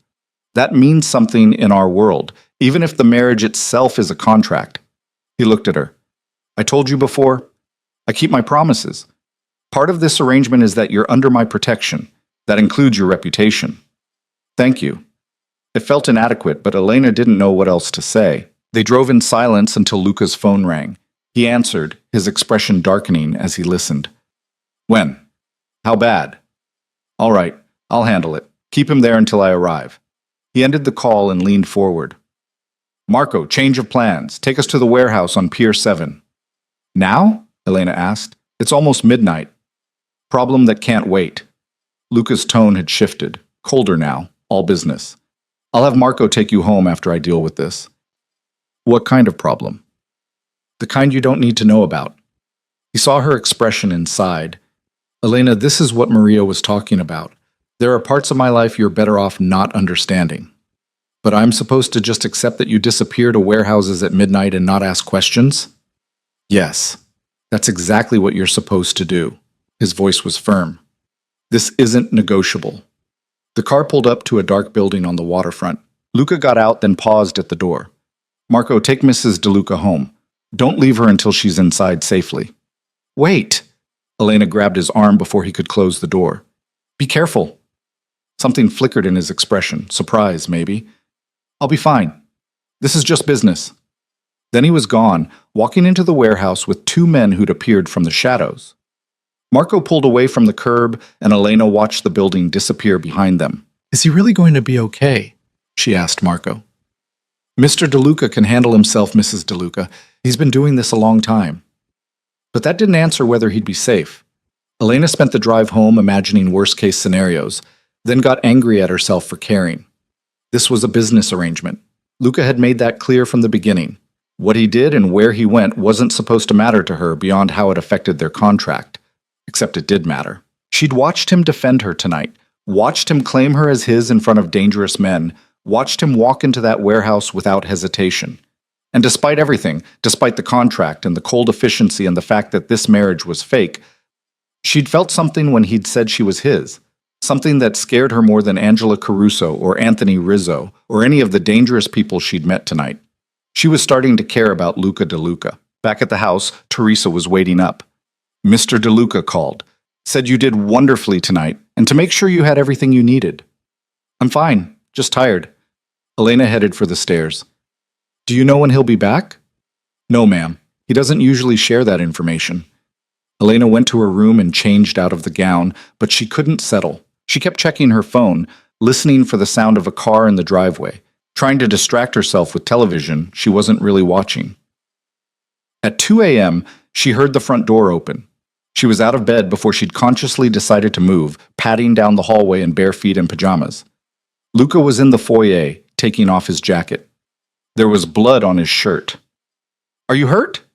The words came out sharper than she intended. He looked up, surprised to see her. It's not mine. Go back to bed, Elena. Whose blood is it? Someone who made bad choices. He started walking toward his wing of the house. This doesn't concern you. You can't just come home covered in blood and tell me it doesn't concern me. She followed him. What happened at that warehouse? Luca stopped and turned. His eyes were cold, harder than she'd ever seen them. Do you really want to know? Because once I tell you, you can't unhear it. You can't pretend you don't know what I'm capable of. Elena hesitated. Maria's words came back to her. You learn not to ask questions, not to push, not to expect normal. This was the moment where she could step back, could choose ignorance and the comfortable distance that came with it, but she'd never been good at taking the safe option. Tell me, she said. Luca studied her for a long moment, then walked into his office. Elena followed. He poured himself a drink, downed it in one swallow, and turned to face her. The problem was a man named Danny Cortez. He worked for Anthony Rizzo, handling collections for the gambling operations. Turns out Danny was skimming money, about $50,000 over the last 6 months. Anthony wanted him dealt with. Dealt with how? He wanted him dead. Standard punishment for theft in our world. Luca's voice was matter of fact. But I negotiated a different solution. Danny paid back what he stole plus interest, and I broke his left hand as a reminder not to steal again. He'll live, but he won't work in this business anymore. Elena felt sick. You broke his hand. I could have killed him. That was the expectation. Instead, I showed mercy, which Danny will remember, and which Anthony can accept without looking weak. Luca set down his glass. That's what I do, Elena. I hurt people. Sometimes I kill them. I operate in a world where violence is currency and reputation is everything. And you're married to me, which means you're connected to that world whether you like it or not. Why are you telling me this? Because you asked, and because you need to understand what you're really part of. He moved closer. I'm not a good man. I'm not someone you should care about or worry about when I leave at midnight. I'm someone who does terrible things to survive in a terrible world, and the only reason you're safe is because I've decided you are. That's supposed to make me feel better? That's supposed to make you smart. His eyes were intense. Go back to bed, Elena. Stop waiting up for me. Stop worrying about whose blood is on my clothes, and stop asking questions you don't want the answers to. He walked past her, heading for what she assumed was his bedroom. Elena stood in his office, shaking slightly, staring at the glass he'd left on the desk. She should be horrified. She should be terrified. She should be planning how to get out of this contract and away from Luca DeLuca and this world of violence and danger. Instead, all she could think about was how tired he'd looked when he told her he'd shown mercy. How the blood on his shirt was there because he'd chosen not to kill someone. How in a world where violence was expected, he'd negotiated a different solution. Elena went back upstairs, but she didn't sleep. She lay in bed thinking about Luca, about the contract between them, about the fact that despite everything he'd just revealed, she still wasn't afraid of him. Maybe she should be. But when she remembered the way he'd defended her at dinner, the way he'd made sure her mother was cared for, the way he'd walked her through preparing for tonight, she couldn't reconcile that man with the one who broke bones in warehouses. Or maybe they were the same man, and that was the real problem. Maybe Luca DeLuca was exactly as complex and contradictory as he appeared, and Elena was starting to care about him anyway. The realization kept her awake until dawn. The next morning came too early. Elena dragged herself out of bed after maybe 3 hours of restless sleep, images of blood-stained shirts and broken hands playing on repeat every time she closed her eyes. She found Luca already in the breakfast room, looking completely refreshed, reading the newspaper like he hadn't spent half the night breaking someone's hand in a warehouse. You look terrible, he said without looking up. Didn't sleep well. Because of what I told you last night. He folded the paper and studied her. I warned you that you didn't want to know. You were right, I didn't. Elena poured coffee with hands that weren't quite steady. But now I do know, and I can't unknow it, so here we are. Here we are? He echoed. Are you going to have a breakdown? Leave? Because if you are, I need to know now so I can start damage control. The casual way he said it stung more than it should have. I'm not leaving. I signed a contract and my mother needs that facility you're paying for. I'm just adjusting. Good. Because we have an event tonight, smaller than the dinner, just cocktails with some of Vincent's business associates. You need to be functional. I said I'm fine. You said you're adjusting. That's not the same thing. Luca stood and walked over to her, tilting her chin up so she had to meet his eyes. Elena, if you can't handle this, tell me now. I can work around it. Find other arrangements for your mother, release you from the contract. But I need to know you're not going to fall apart when things get difficult. She jerked her chin away from his hand. I stood at an altar and got destroyed in front of 200 people. I married a stranger the next day. I walked into a room full of criminals and held my own. I think I can handle knowing my husband isn't a saint. Your husband is a lot worse than not a saint. I'm aware. Elena took a long drink of coffee, kneading the burn. What time do we need to leave tonight? Luca watched her for another moment, then seemed satisfied that she wasn't about to crack. 7. Wear something less formal than the dinner. This is cocktails, not a sit-down meal. And Elena? If you need to talk to someone about what you're feeling, don't talk to me. Call Angela or Maria. They understand this life better than I do. Because you don't feel anything? Because I stopped letting myself feel things a long time ago. He picked up his newspaper. It's easier that way. Elena spent the morning trying to distract herself with mundane tasks, calling her mother's facility to check in, responding to texts from the nurses, organizing the clothes Teresa had arranged in her closet. But her mind kept drifting back to Luca, to the blood on his shirt, to the cold efficiency in his voice when he'd described breaking Danny Cortez's hand. Around noon, her phone rang. Angela Caruso. "How are you holding up after last night?" Angela asked without preamble. "Fine. Tired, but fine. You're a terrible liar. Maria texted me this morning, said Luca came home late with that look he gets when he's had to handle something messy. Did he tell you about it?" Elena hesitated. "Some of it." "And now you're spiraling, wondering what kind of man you've married and what that makes you for staying." Angela's voice was knowing. "Am I close?" "Uncomfortably close. Here's what I learned when I married Vincent 23 years ago. You can't survive in this world if you think about it too much. You accept that your husband does things you'd rather not know about, you focus on the parts of your life you can control, and you build your own space within the marriage where you're safe. That sounds like giving up. That sounds like surviving. There's a difference." Angela paused. "Listen, I'm having lunch at Club Meridian tomorrow at 1. Join me. We'll talk about things that aren't our husband's business dealings." "I don't know if I should. I'm not asking. 1 o'clock, Club Meridian. Marco knows where it is." Angela hung up before Elena could argue. Elena stared at her phone, then texted Luca. "Angela invited me to lunch tomorrow. Is that okay?" His response came immediately. "Yes. Good for you to build relationships with the other wives. Take Marco with you." So she was being managed again, pushed toward relationships that served Luca's purposes. Elena tried to feel angry about it, but couldn't muster the energy. Maybe Angela was right. Maybe survival meant focusing on what she could control and letting go of the rest. That evening's cocktail party was at a penthouse in the financial district, hosted by one of Vincent's business associates named Richard Chen. The space was all glass and steel, with views of the city that would have been breathtaking if Elena hadn't been so exhausted. "Stay by my side," Luca murmured as they entered. "This crowd is different from the dinner. More ambitious, less established. They'll be looking for ways to use you to get to me." "How reassuring." "Just keep your guard up." The party was smaller than the gala, but more intense. Everyone seemed to be sizing everyone else up, looking for advantages and weaknesses. Elena recognized a few faces from the dinner, but most were strangers. Luca introduced her to a parade of people whose names she immediately forgot, all while keeping a possessive hand at the small of her back. "So you're the infamous Elena De Luca," said a woman in a red dress who introduced herself as Melissa Chen, Richard's wife. "The girl who went from jilted bride to Luca's wife in 24 hours. That's quite a story." "Life moves fast sometimes," Elena said neutrally. "I'll say, Ryan Whitmore must be kicking himself." Melissa leaned in conspiratorially. "Between you and me, I never liked the Whitmores. Too pretentious, always acting like they were better than everyone else.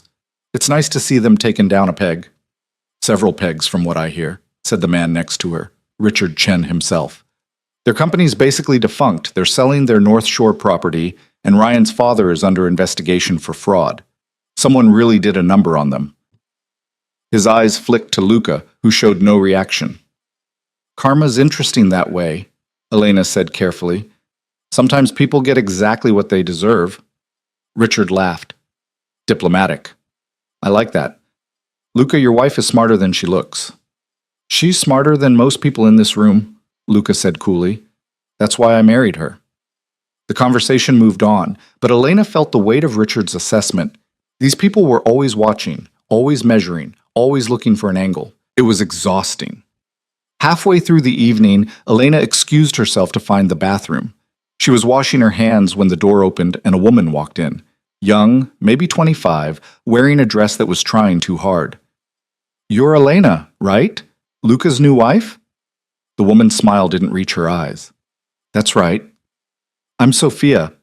I used to date Luca, about a year ago." She pulled out lipstick and reapplied it slowly. "He probably didn't mention me." "He didn't, no." Elena dried her hands, wanting to leave but trapped by politeness. "We were together for 6 months. He never talked about marriage then, said he wasn't the type to settle down. Guess he changed his mind. Sophia's tone was light, but there was something sharp underneath. Or maybe you just caught him at the right moment, after that whole situation with the Whitmores made you available. I should get back. I'm not trying to cause trouble. I just think it's funny, you know? How fast he moved. Almost like he'd been watching you before the wedding fell apart, waiting for his chance. Sophia capped her lipstick. But maybe I'm just being paranoid. Luca does love a good opportunity when he sees one. She left before Elena could respond.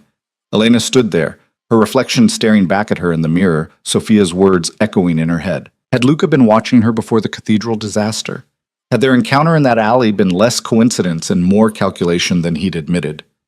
When she returned to the party, Luca noticed immediately. What's wrong? Nothing, just tired. You're lying. He steered her to a quiet corner. What happened? I met Sophia, your ex-girlfriend, apparently. Luca's expression darkened. What did she say to you? That you two dated, that you never wanted to get married then, that maybe you'd been watching me before Ryan called off the wedding.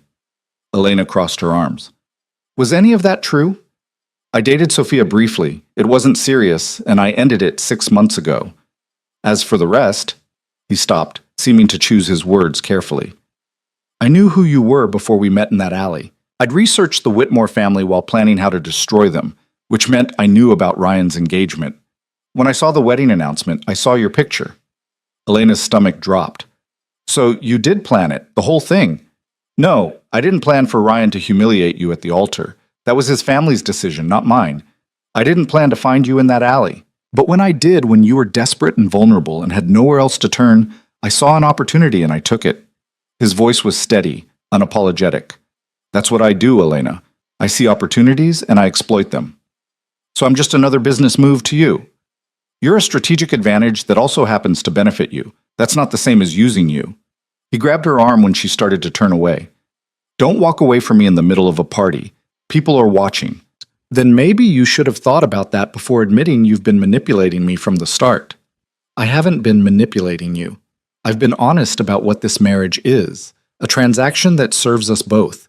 The fact that I knew who you were before we met doesn't change the terms of our contract or the benefits you're receiving. His grip tightened slightly. Now smile and act like we're having a pleasant conversation, because Richard Chen is watching and I need him to see a united front. Elena wanted to scream, wanted to walk out of this party and this marriage and this whole twisted situation. But Angela's words came back to her. You accept that your husband does things you'd rather not know about. You focus on the parts of your life you can control, and you build your own space within the marriage where you're safe. She smiled. It felt like putting on armor made of glass. Better, Luca murmured. We'll talk about this at home. For now, just get through the next hour. That hour stretched like torture. Elena smiled and made small talk and played the role of Luca's devoted wife while fury burned under her skin. Sophia watched from across the room with a satisfied expression. Richard Chen observed everything with calculating eyes, and Luca kept his hand on her back, a constant reminder that she was his, whether she liked it or not. The drive home was silent except for the sound of rain hitting the car windows. Elena stared out at the city, feeling like she'd been played from the beginning. Every kindness, every protection, every moment where she'd thought maybe Luca was more than just a cold businessman. All of it was calculated. Say what you need to say, Luca said finally. You used me. I offered you a deal when you had no other options. That's not the same thing. You researched me. You knew about Ryan, knew about my mother, knew everything before you ever spoke to me. Elena turned to face him. That wasn't coincidence, Luca. That was stalking. That was due diligence. I research everyone connected to the people I'm planning to destroy. It's how I stay ahead. He met her eyes. Yes, I knew who you were. Yes, I'd seen your picture. But I wasn't planning to approach you until I saw you in that alley, broken and desperate. Then I made a decision, offer you a way out that also served my purposes. Would you have preferred I left you there to figure things out on your own? I would have preferred you be honest about it from the start. If I told you I'd been researching the Whitmores and knew everything about your life before we met, would you have trusted me enough to get in my car? The honest answer was no. She probably would have run, which meant Luca's deception had been necessary to get her to accept his offer. I hate that you're right, Elena said quietly. I'm usually right. You'll get used to it. He looked back out the window. Sophia approached you tonight to cause trouble. She's angry I ended things and has been trying to undermine me for months. Don't let her get in your head. Too late. Then get her out of it.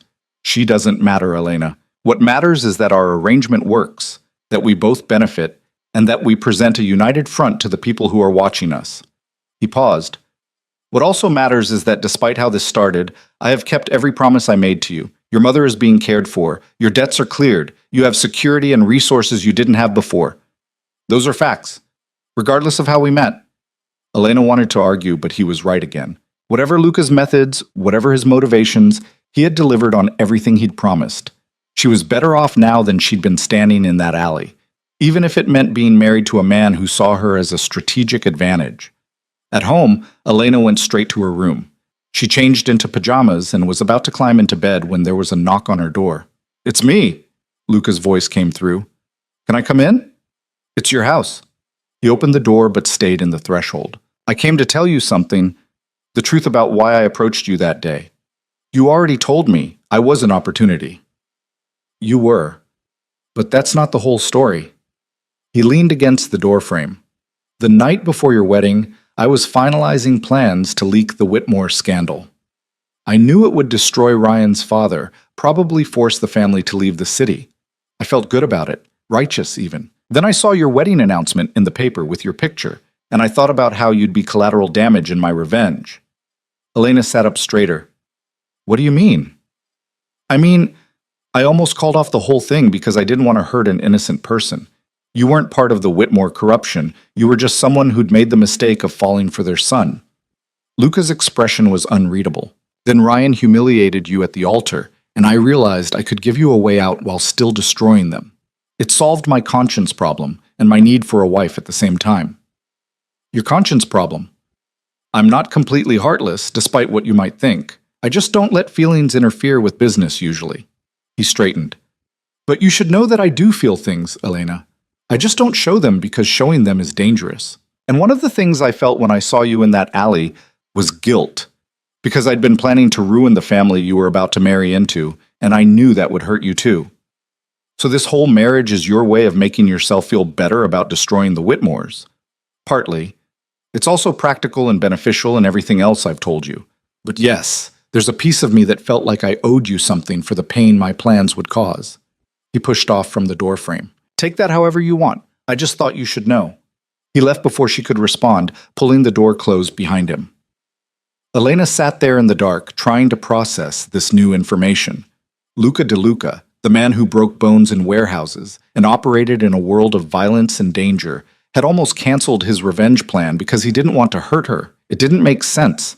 None of this made sense. But it did explain why he'd approached her, why he'd offered the contract, why he kept his promises with such careful precision. Luca was trying to balance the scales, to give back something equivalent to what his revenge had taken away. Elena didn't know if that made him better or worse than she'd thought. Maybe it just made him human, complicated and contradictory like everyone else. She finally fell asleep around 3 a.m., exhausted from trying to figure out a man who didn't want to be figured out. The next day, Marco drove her to Club Meridian for lunch with Angela. The club was exactly what Elena expected. Old money, quiet wealth, the kind of place where everyone knew everyone and newcomers were scrutinized. Angela was already seated at a corner table, wearing a cream-colored suit that probably cost more than Elena's former monthly salary. "You made it," Angela said, gesturing to the chair across from her. "I wasn't sure you would." "Luca said it was good for me to build relationships with the other wives." Elena sat down. "So, here I am, being managed. That's marriage to men like ours. Everything is strategy, even friendships." Angela poured water from a crystal pitcher. "But that doesn't mean the friendships can't be real, too. How are you holding up?" "I'm tired of that question." "Then I'll ask a different one. Has Luca shown you the worst of what he is yet, or are you still in the honeymoon phase where he pretends to be civilized?" Elena almost laughed. "He showed me, last night actually. His ex-girlfriend cornered me in the bathroom to tell me he'd been stalking me before we met." Angela's eyebrows rose. Sophia Moretti, tall, brunette, desperately wants to be relevant again? "That's the one." "She's full of it. Luca didn't stalk you. He researched the Whitmores, which is different. And Sophia's bitter because Luca dumped her when she started asking too many questions about his business. Angela leaned forward. Let me tell you something about Luca DeLuca. He's cold, he's calculating, and he does terrible things without blinking. But he's also one of the few men in our world who has actual principles. He won't involve innocence if he can help it. He keeps his word even when it's inconvenient, and he takes care of the people under his protection. You sound like you admire him. I respect him. There's a difference. Angela picked up her menu. Vincent's known Luca for 15 years, and in all that time, Luca has never betrayed a confidence or broken a deal. That's rare in our world. Most men would sell out their own mothers for the right price. But he still hurts people. He still does violent, terrible things. Yes, and so does Vincent and Anthony and every other man in our world. The question isn't whether your husband is violent. They all are. The question is whether he's violent with purpose or just violent because he can be. Luca is the former. He doesn't hurt people for fun. The waiter arrived and they ordered. Elena got a salad she probably wouldn't eat, and Angela ordered salmon with the ease of someone who'd been doing this her entire adult life. How did you do it? Elena asked when the waiter left. How did you accept what Vincent is and build a life anyway? I separated the man from the work. At home, Vincent is my husband. He takes out the trash, or argues with me about stupid things, watches bad TV. Outside our house, he's someone else, someone who does things I don't ask about. I focus on the man I live with and try not to think too much about the other version. Angela's expression softened slightly. It's not perfect. There are nights I can't sleep because I know he's out there doing something terrible. But then I think about the alternative, leaving him, losing everything, starting over with nothing. And I stay. That sounds like being trapped. That sounds like making a choice and living with it. We all make choices, Elena. Some of them are bad, some are good, most are somewhere in between. You chose to marry Luca when you had no other options. Now you're choosing to stay even though you know what he is. Own that choice. Don't let anyone make you feel guilty about it. Their food arrived, and the conversation shifted to lighter topics. The charity gala Angela was organizing, the renovation she was planning for her house, the vacation she and Vincent were taking next month. It was almost normal, except for the security guards Elena had noticed stationed near the exits, and the way everyone in the club seemed aware of who Angela was. Can I ask you something? Elena said as they finished lunch. Do you love Vincent? Angela was quiet for a moment. I did once. Madly, stupidly, the way you love someone when you're young and think love conquers everything. Now? She considered. I love the life we've built, the stability we have, the respect we've earned together. Whether that's the same as loving him, I honestly don't know anymore. But it's enough. That's sad. That's realistic. Angela signaled for the check. Elena, you're still new to this world. You still think in terms of romance and grand gestures and true love? Give it time. You'll learn that survival and partnership are worth more than passion. I hope you're wrong. So do I, actually. Angela signed the check and stood. But I've been in this world long enough to know how it usually goes. Come on, I'll walk you out. In the parking lot, Angela paused before getting into her car. One more thing. If Luca ever crosses the line with you, if he hurts you or threatens you or makes you genuinely afraid, call me. I know people who can help, who can get you out safely. I'm serious about that. Why would you help me against someone Vincent does business with? Because I was you once, young, new to this world, trying to figure out how to survive it. No one helped me, and I've regretted that for 20 years. I won't make the same mistake with you. Angela got into her car. Be smart, Elena. And don't fall in love with Luca DeLuca. That's the one thing that will destroy you faster than anything else in this world. The drive home gave Elena too much time to think. About Angela's warning, about Luca's confession last night, about the fact that despite everything, the violence, the manipulation, the cold calculation, Elena was starting to understand him. And understanding was dangerous. Understanding led to sympathy, which led to caring, which led to exactly what Angela had warned her against. At home, Teresa intercepted her in the foyer. Mr. DeLuca is in his office. He asked to see you when you returned. Elena found him at his desk, as usual, but this time he was on the phone, his voice low and tense. He gestured for her to sit, then ended the call. Problem? She asked. Nothing you need to worry about. How was lunch with Angela? Enlightening. She told me not to fall in love with you. Luca's expression didn't change. Smart advice. She also said you're one of the few men in your world with actual principles. Angela's being generous. Or honest. Elena leaned forward. Luca, why did you really marry me? Not the strategic reasons, not the revenge angle, the real reason. He was quiet for a long time, studying her face like he was trying to decide how much truth to give her. Finally, he said, because I'm tired of being alone. I'm tired of relationships that are transactions, of never trusting anyone, of going home to an empty house after doing terrible things. When I saw you in that alley, I saw someone who understood loss and desperation and survival. I thought maybe we could build something real out of all that shared damage. But you structured it as a business deal. Because I don't know how to do anything else. This is who I am, Elena, someone who turns everything into a transaction because it's safer than risking actual feelings. He stood and came around the desk. You asked for the truth, that's it. I married you because I hoped that maybe, eventually, this fake marriage could become something less fake. But I didn't tell you that because I didn't want you to feel pressured into something you never signed up for. Elena's breath caught. This was the most honest Luca had ever been with her, and it changed everything. He wasn't just a cold businessman using her for strategic advantage. He was someone lonely and damaged, trying to build connection the only way he knew how. What if I told you it's working? She said quietly. What if I told you that despite the contract and the calculation and everything else, I'm starting to care about you anyway? Then I'd tell you to be careful. Because caring about me is dangerous and I don't want to be responsible for hurting you more than you've already been hurt. He reached out and touched her face gently. You deserve better than this, Elena.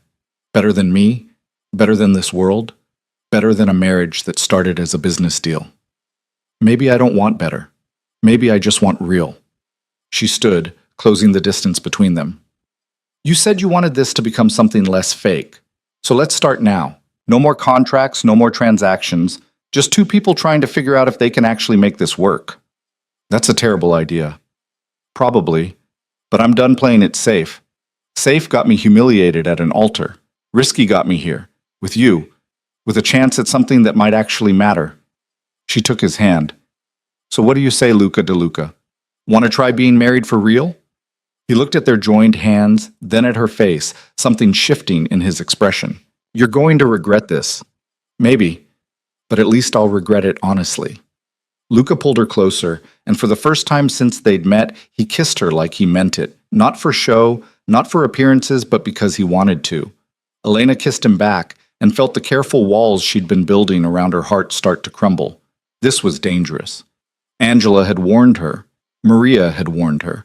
Even Luca had warned her. But Elena had spent her whole life playing it safe, and safe had gotten her nowhere. So she chose dangerous instead and prayed it would be worth it. When Elena woke the next morning, Luca's side of the bed was empty. Not the guest room anymore, not separate wings of the house. His bed, which had become their bed sometime in the hours after that kiss in his office. She reached across the sheets, still warm from where he'd been sleeping, and tried to remember when exactly she'd stopped being afraid of him and started being afraid of losing him. The door opened and Luca appeared with 2 coffee cups, wearing pajama pants and nothing else. Elena was still getting used to seeing him like this, relaxed, unguarded, almost normal. You're staring, he said, handing her a cup. You brought me coffee. I'm allowed to stare. Fair enough. He sat on the edge of the bed. I have meetings today, but I should be done by 6. I thought maybe we could have dinner together. Just us. No business associates or social obligations. Like a real married couple. Something like that. He hesitated, then added, Your mother called my phone this morning. She wants both of us to visit this weekend. Elena sat up straighter. You talked to my mother? Briefly. She's determined to meet me, and I figured we couldn't avoid it forever. His expression was unreadable. Unless you'd rather I didn't come. No, I want you there. I'm just surprised you agreed. Elena sipped her coffee. She's going to interrogate you, you know. Ask about your intentions and whether you're treating me right. I can handle a protective mother. I've handled worse. He stood. I need to get ready. Marco will be here if you need to go anywhere. Luca? Elena caught his hand. Thank you for saying yes about my mother. I know family visits aren't in the contract. We're past the contract, remember? You said so yourself. He squeezed her hand and left. Elena spent the morning in a strange state of contentment mixed with low-level anxiety. Things with Luca had shifted so fast, from business arrangement to something real, from separate bedrooms to shared space, from careful distance to actual intimacy. It was what she'd asked for, but it was also terrifying. Around noon, her phone rang. Unknown number. She almost didn't answer, but something made her pick up. Elena Carter? A man's voice, unfamiliar. Elena DeLuca, she corrected automatically. Right, of course, Mrs. DeLuca now. This is Detective James Morrison with the Metro Police. I'm investigating some financial irregularities involving the Whitmore family, and your name came up in our research. I was hoping you might be willing to answer a few questions. Elena's stomach dropped. About what? About your relationship with Ryan Whitmore and his family. Specifically, what you might know about their business dealings. His tone was friendly, but Elena heard the trap underneath. It would just be a brief conversation, maybe over coffee. I know you're busy with your new marriage, but this investigation is important. I don't know anything about the Whitmore's business. Ryan never discussed that with me. That's fine. Sometimes people know things without realizing they know them. A comment Ryan made, something you overheard at a family dinner. It could be helpful. He paused. Or if you'd prefer, we could have this conversation at the station. But I thought coffee would be more comfortable for everyone. It was a threat wrapped in politeness. Elena's mind raced. I need to discuss this with my husband first. Is there a reason you need his permission to talk to the police? There's a reason I don't talk to anyone about anything important without consulting him. That's what marriage means. She kept her voice steady. Give me your number. I'll call you back. She hung up before he could argue and immediately called Luca. What's wrong? He asked, answering on the first ring. A detective just called. Morrison, Metro Police. He wants to talk to me about the Whitmores, said I came up in their investigation. Elena paced her bedroom. He made it sound like I don't have a choice. You absolutely have a choice. Don't talk to him, don't agree to meet him, don't answer any questions. Luca's voice was hard. Did he threaten you? Not directly, just implied that if I didn't meet him for coffee, we'd be having this conversation at the station instead. That's a bluff? They have nothing on you. You weren't involved in any of the Whitmore business dealings. Morrison's fishing, hoping you'll say something useful. She heard him moving, probably leaving wherever he'd been. I'm coming home. Don't talk to anyone until I get there. Luca, you don't have to take... I'll be there in 20 minutes. He hung up. Elena sat on the bed, her hand shaking slightly. She'd known marrying Luca would pull her deeper into his world, but she hadn't expected the police to come calling. What had the Whitmores told them? What were they trying to pin on her? Luca arrived in 15 minutes, not 20, with another man Elena didn't recognize. Late 50s, expensive suit, carrying a briefcase. This is David Brennan, my attorney, Luca said. David, my wife, Elena. Mrs. DeLuca. Brennan shook her hand. Luca told me about Detective Morrison's call. I need you to tell me exactly what he said, word for word, if you can remember. Elena recounted the conversation as precisely as possible. Brennan took notes, asked clarifying questions, and then said, This is standard intimidation tactics. Morrison knows you're married to Luca now, and he's hoping you're scared enough of that connection to cooperate. But you have no legal obligation to talk to him without a lawyer present, and I strongly advise you don't. What if he comes back with a subpoena? Elena asked. Then we'll deal with it, but right now, he's just fishing. Brennan looked at Luca. The Whitmore investigation is getting desperate. Charles Whitmore is probably trying to deflect blame onto anyone he can think of, including Elena. They're hoping she'll say something that contradicts the Whitmore story or gives them ammunition against you. So this is really about Luca, not me. Everything is about Luca when you're married to him, Brennan said bluntly. That's the reality of your situation, Mrs. DeLuca. People will try to use you to get to your husband. You need to be prepared for that. After Brennan left, Elena and Luca sat in his office. She felt shaken in a way she hadn't since the cathedral. I'm sorry, Luca said quietly. I should have warned you this might happen. Would it have changed anything? Probably not, but you deserve to know. He pulled her closer. Morrison won't bother you again. I'll make sure of it. How? By making it clear that harassing my wife has consequences. His tone was cold. Morrison's not stupid. He knows who I am and what I'm capable of. This was a test to see if you were vulnerable. Now he knows you're not. Because I have you protecting me. Exactly. He kissed her forehead. That's what this marriage means, Elena. You're under my protection, and anyone who comes after you comes after me. The fierceness in his voice should have been frightening. Instead, Elena found it reassuring. She'd spent so long being vulnerable, being the one people could hurt without consequence. Having someone who'd fight for her, really fight, with all the power and danger that entailed, felt like finally being safe. "I love you," she said, the words surprising her as much as him. Luca went still. "What?" "I love you. I know it's fast, I know it's probably stupid given how this all started, but I do." Elena pulled back to look at him. "You don't have to say it back. I just needed you to know." He stared at her for a long moment, his expression unreadable. Then he said, "I don't know if I'm capable of love. I've spent so long keeping people at a distance, turning everything into a transaction. I don't know if I can be what you need. I don't need you to be anything except honest with me. If you can't love me back, that's okay, but don't lie about it." "I'm not lying. I'm telling you I don't know." He touched her face gently. "What I do know is that you matter to me in a way no one has in a very long time, that I think about you constantly, that the idea of anything happening to you makes me want to destroy anyone who might hurt you. If that's love, then maybe I do love you, but I don't trust my own feelings enough to be sure." "That's honest enough for now." Elena leaned into his touch. "We'll figure it out as we go." The rest of the week passed in a strange new rhythm. Luca still had his meetings and his late-night calls and his business that Elena didn't ask about, but he also came home for dinner, spent nights in their shared bed, and treated her less like an asset and more like a partner. Saturday came, and they drove to Brightwater Manor together.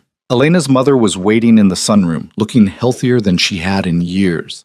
Her physical therapy was paying off. She could stand now with minimal assistance, and her speech was clearer. "Elena," her mother's eyes filled with tears, "and you must be Luca." "Mrs. Carter." Luca shook her hand carefully. "It's good to finally meet you. Sit, both of you. I want to look at you properly." She studied Luca with the sharp assessment only mothers could manage. "You're older than Ryan was." By about 10 years, yes. "And more dangerous from what I've read in the papers." She didn't sound accusatory, just matter of fact. "They say you destroyed the Whitmore family. Is that true?" "Mom," Elena started, but Luca cut her off. "Yes. I exposed their financial fraud and made sure everyone knew what they'd done. They destroyed themselves. I just helped speed up the process. Because they hurt my daughter. That was part of it." Luca met her gaze steadily. "I also had business reasons for wanting them gone, but yes, what they did to Elena factored into my timeline." Elena's mother was quiet for a moment. "You're honest, at least. Ryan used to talk around difficult questions, try to make everything sound prettier than it was. I appreciate directness." She turned to Elena. "Are you happy?" "I'm getting there," Elena said carefully. "It's complicated, Mom." "Marriage always is. The question is whether it's complicated in a way you can live with." Her mother looked back at Luca. "My daughter's been through enough. If you're going to hurt her, do it now before she gets any more attached. I have no intention of hurting her, but I can't promise I won't, because my world is dangerous and Elena's part of that now." Luca's voice was steady. "What I can promise is that I'll protect her, provide for her, and treat her with the respect she deserves, and that if anyone tries to hurt her, they'll answer to me." "That's not exactly a romantic declaration." "I'm not a romantic man, Mrs. Carter. I'm a practical one who spent most of his life alone by choice. Your daughter changed that. She's made me want things I'd convinced myself I didn't need. I don't know if that's love, but it's the closest I've come in a very long time." Elena's mother studied him for another long moment, then nodded. "All right, that's good enough for now. But Luca, if you ever make my daughter cry the way Ryan did, you'll have more to worry about than business rivals and police investigations. You'll have me." Luca actually smiled. "I believe you." They stayed for 2 hours talking about safer topics, Elena's mother's progress, the facility, plans for the holidays. When they finally left, Elena's mother hugged her tightly and whispered, "He's a good man underneath all that danger. Hold on to him." In the car, Elena said, "She likes you." "She threatened me." "That's not the same as liking me."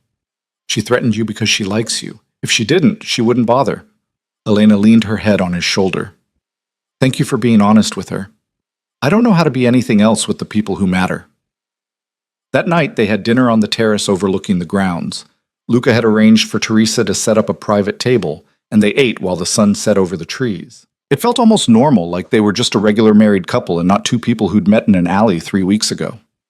I have to go to Chicago next week, Luca said over dessert. Business meetings, 2 or 3 days. You can come if you want, or stay here. Will it be dangerous? Not particularly. Boring, mostly. Contracts to negotiate, people to reassure that our operation is stable. He paused. But it would mean more time with me doing things you can't ask about. Elena considered. I'll come. Angela told me to build my own space within this marriage, but I want to understand your world too, even the parts I can't ask about. That's probably not wise. Nothing about this marriage has been wise. Why start now? They flew to Chicago on Monday in a private jet that made Elena feel like she'd stepped into a different universe. The hotel was luxury she couldn't have imagined before meeting Luca, and the meetings were held in conference rooms that probably cost more per hour than most people made in a month. Elena stayed quiet during the business discussions, observing the way Luca operated. He was commanding without being aggressive, firm without being inflexible. The men he met with, all dangerous in their own ways, treated him with respect that bordered on fear. She started to understand the weight of the reputation he'd built, the careful balance he maintained between ally and threat. On their last night in Chicago, Luca took her to dinner at a restaurant that required reservations months in advance. They were seated at a private table in the back, and halfway through the meal, Luca said, I've been thinking about what you said, about loving me. Elena's heart sped up. And I think I've been lying to myself about what I feel. I told you I didn't know if I was capable of love, but the truth is I've been in love with you for weeks, and I didn't want to admit it. He reached across the table and took her hand. You scare me, Elena. The idea of caring this much about someone, of giving them power to hurt me, it goes against everything I've built my life on. But I'm tired of being alone.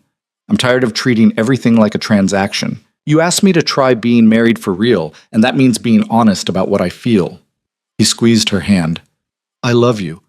I don't know how to do it properly, and I'll probably mess it up constantly, but I do love you. Elena felt tears prick her eyes. You're doing fine so far. I haven't even started yet. He stood and pulled her up with him. Come on, let's get out of here. We haven't finished dinner. I don't care about dinner. He threw cash on the table, way more than the bill would be, and led her out of the restaurant.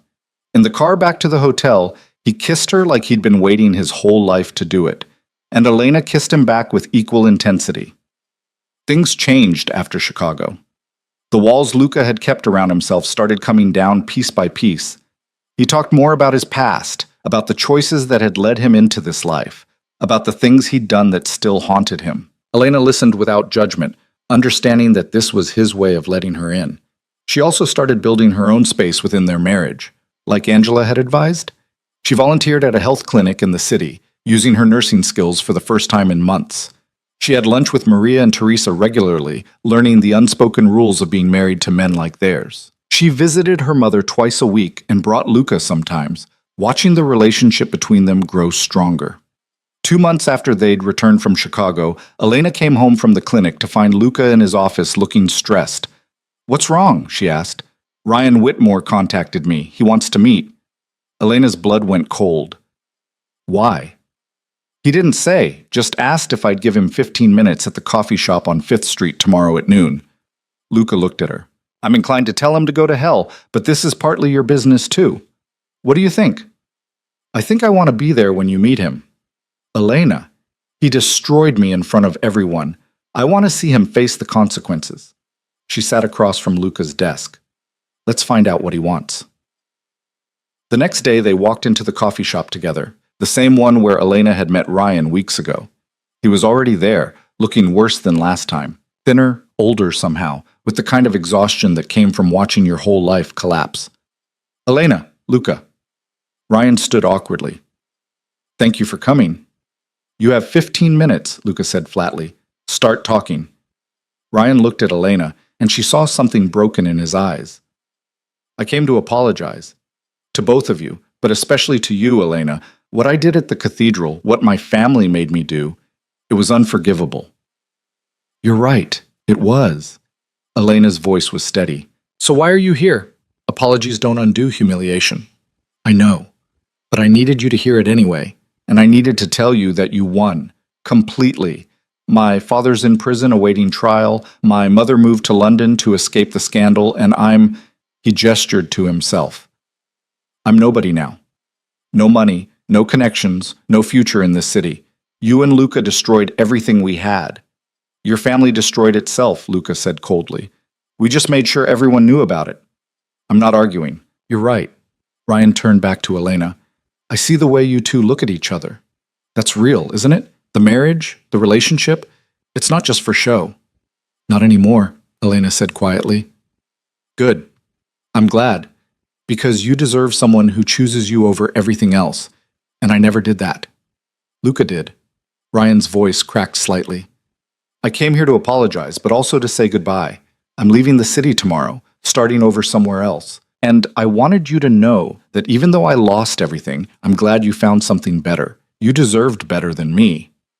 He left before either of them could respond, walking out into the street and disappearing into the crowd. Elena watched him go and felt nothing. No anger, no satisfaction, no residual heartbreak. Ryan Whitmore had become irrelevant, a ghost from a life she'd left behind. How do you feel? Luca asked quietly. Free. Elena turned to him. I spent so long being angry at him, wanting revenge, needing him to understand what he'd taken from me. But now I realize he didn't take anything. He gave me an exit from a life that would have made me miserable. I should probably thank him. Let's not go that far. Luca pulled her close. But I understand what you mean. Sometimes the worst things that happen to us lead to the best outcomes. They left the coffee shop hand in hand, and Elena didn't look back. That chapter was closed. Finished. Done. 6 months after the cathedral disaster that had started everything, Elena stood in the ballroom of the Belmont Hotel for Angela's charity gala. She was wearing a gown that made her feel powerful, standing next to Luca, who'd become more than just her husband. He'd become her partner, her ally, her home. Angela swept over, looking pleased. You two look happy. Disgustingly so, actually. We are, Elena said simply. Good. That means my meddling worked. At Elena's confused look, Angela added, You think it was coincidence that I suggested you for that health clinic volunteer position? Or that I invited you to so many lunches in those early weeks? I was making sure you had support outside of Luca, something of your own to hold on to. You were managing me. I was helping you survive. There's a difference. Angela smiled. Besides, you've done the same for Teresa Rizzo. I see you having lunch with her, helping her figure out how to handle Anthony's temper. We look out for each other in this world. That's how we make it bearable. The gala continued around them. The same society that had watched Elena get humiliated at an altar now treated her like she belonged.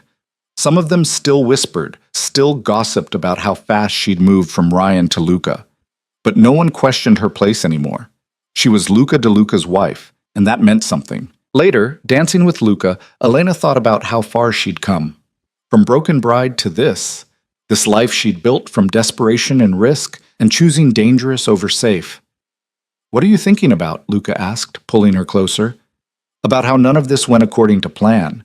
About how the worst day of my life led to the best thing that ever happened to me. You getting philosophical on me? Maybe.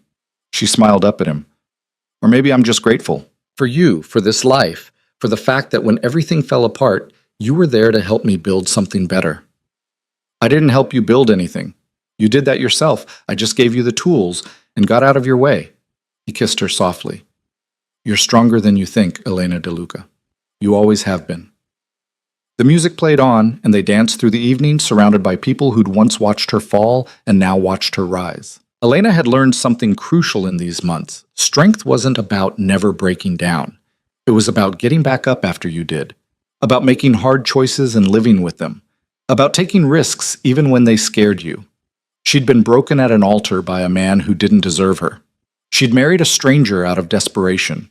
She'd walked into a world of danger without knowing if she'd survive it. And she'd done more than survive. She'd thrived. A year later, Elena sat in the sunroom at Brightwater Manor with her mother, who was walking with just a cane now, her speech almost completely recovered. I'm proud of you, her mother said suddenly, for how you've handled everything, for building a real life with Luca. It hasn't been easy. The best things never are. Her mother squeezed her hand.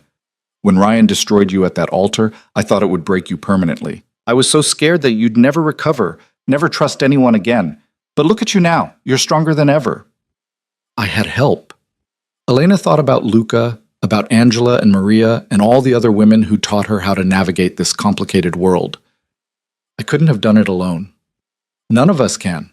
That's what partnership means, having someone who helps carry the weight when it gets too heavy. That evening, Elena came home to find Luca in his office as usual. But this time, instead of working, he was holding a folder. "What's that?" she asked. "The original contract we signed, the one that was supposed to govern our marriage for 3 years minimum."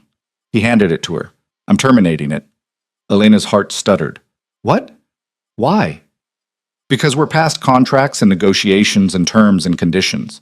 Because what we have now is real, and I don't want it defined by a business agreement I wrote when I was trying to protect myself from feeling too much." He pulled her close. "I love you, Elena. Not because a contract says I have to, but because I can't help it. And I want our marriage to be based on that, not on paperwork. What if I screw up? What if I do something that would have violated the contract? Then we'll fight about it and figure it out like normal married couples do. No lawyers, no breach clauses, just us working through whatever comes." He kissed her. "I'm all in, Elena. Are you?" "I've been all in since Chicago, maybe even before that." She took the contract and walked to his desk, feeding it into the shredder. They watched the pages disappear, years of careful terms reduced to confetti.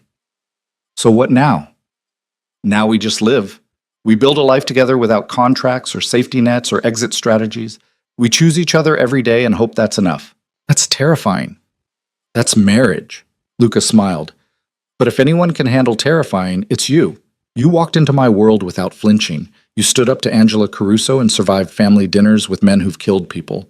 You turned a fake marriage into something real. Terrifying doesn't stand a chance against you." Elena laughed and pulled him closer. Outside, the sun was setting over the grounds they both called home now. Inside, the house felt warm and lived in, filled with the life they'd built together piece by complicated piece. She thought about the girl who'd run from a cathedral in a ruined wedding dress, desperate and broken with nowhere to turn. That girl was gone, replaced by someone stronger, someone who'd learned that sometimes the worst moments led to the best transformations. Ryan Whitmore had meant to destroy her. Instead, he'd freed her to become someone better, someone who knew her own strength, someone who could walk into danger and come out the other side not just surviving, but thriving. And Luca, who'd offered her a contract when she needed salvation, had given her something far more valuable, a partnership built on honesty, respect, and the kind of love that grew from really knowing someone, darkness and all. "I love you," she said, the words easy now, natural. "I love you too." He said it like a promise, like a choice he was making every day. "Come on, let's go upstairs. I'm done working for the night." They walked through the house together, past the office where they'd signed that first contract, past the foyer where she'd arrived soaking wet and desperate, up the stairs to the bedroom they shared. Every room held memories now, of fights and reconciliations, of learning each other, of building something real from a foundation of calculation and necessity. Elena Carter had died at an altar, humiliated and heartbroken. Elena DeLuca had risen from those ashes, stronger and fiercer, and finally, completely free. And as she fell asleep in Luca's arms that night, Elena knew with absolute certainty that every terrible moment, every hard choice, every risk she'd taken had been worth it, because they'd led her here, to a life she'd never imagined, with a man she'd never expected, building a future that was entirely her own. The cathedral disaster hadn't destroyed her. It had been the first step in her transformation from victim to survivor to something even better, someone who knew her worth and refused to settle for anything less than she deserved. And she deserved this, all of it. The happiness, the security, the love that had grown from the most unlikely circumstances. She deserved a husband who chose her every day, who protected her fiercely, who loved her despite his own fear of feeling too much. She deserved the life they were building together, complicated and dangerous and absolutely real. Ryan Whitmore had thrown her away like garbage. Luca DeLuca had seen her worth when she couldn't see it herself. And Elena had found her own strength in the space between those two truths, learning that sometimes the most dangerous decisions led to the strongest rebirths. That sometimes choosing risk over safety was the bravest thing you could do. That sometimes the person you became after everything fell apart was better than the person you'd been before. She'd survived the worst day of her life. She'd built something beautiful from the wreckage. And she'd proven that Elena DeLuca, once Elena Carter, once a girl who ran from a cathedral in tears, was exactly as formidable as she needed to be. Not despite what she'd been through, but because of it. The story that had started with humiliation and desperation had become something else entirely. A love story, a transformation story, a story about finding strength in unexpected places and building a life worth living from the ruins of dreams that had never really been yours to begin with. And in the end, that was all that mattered.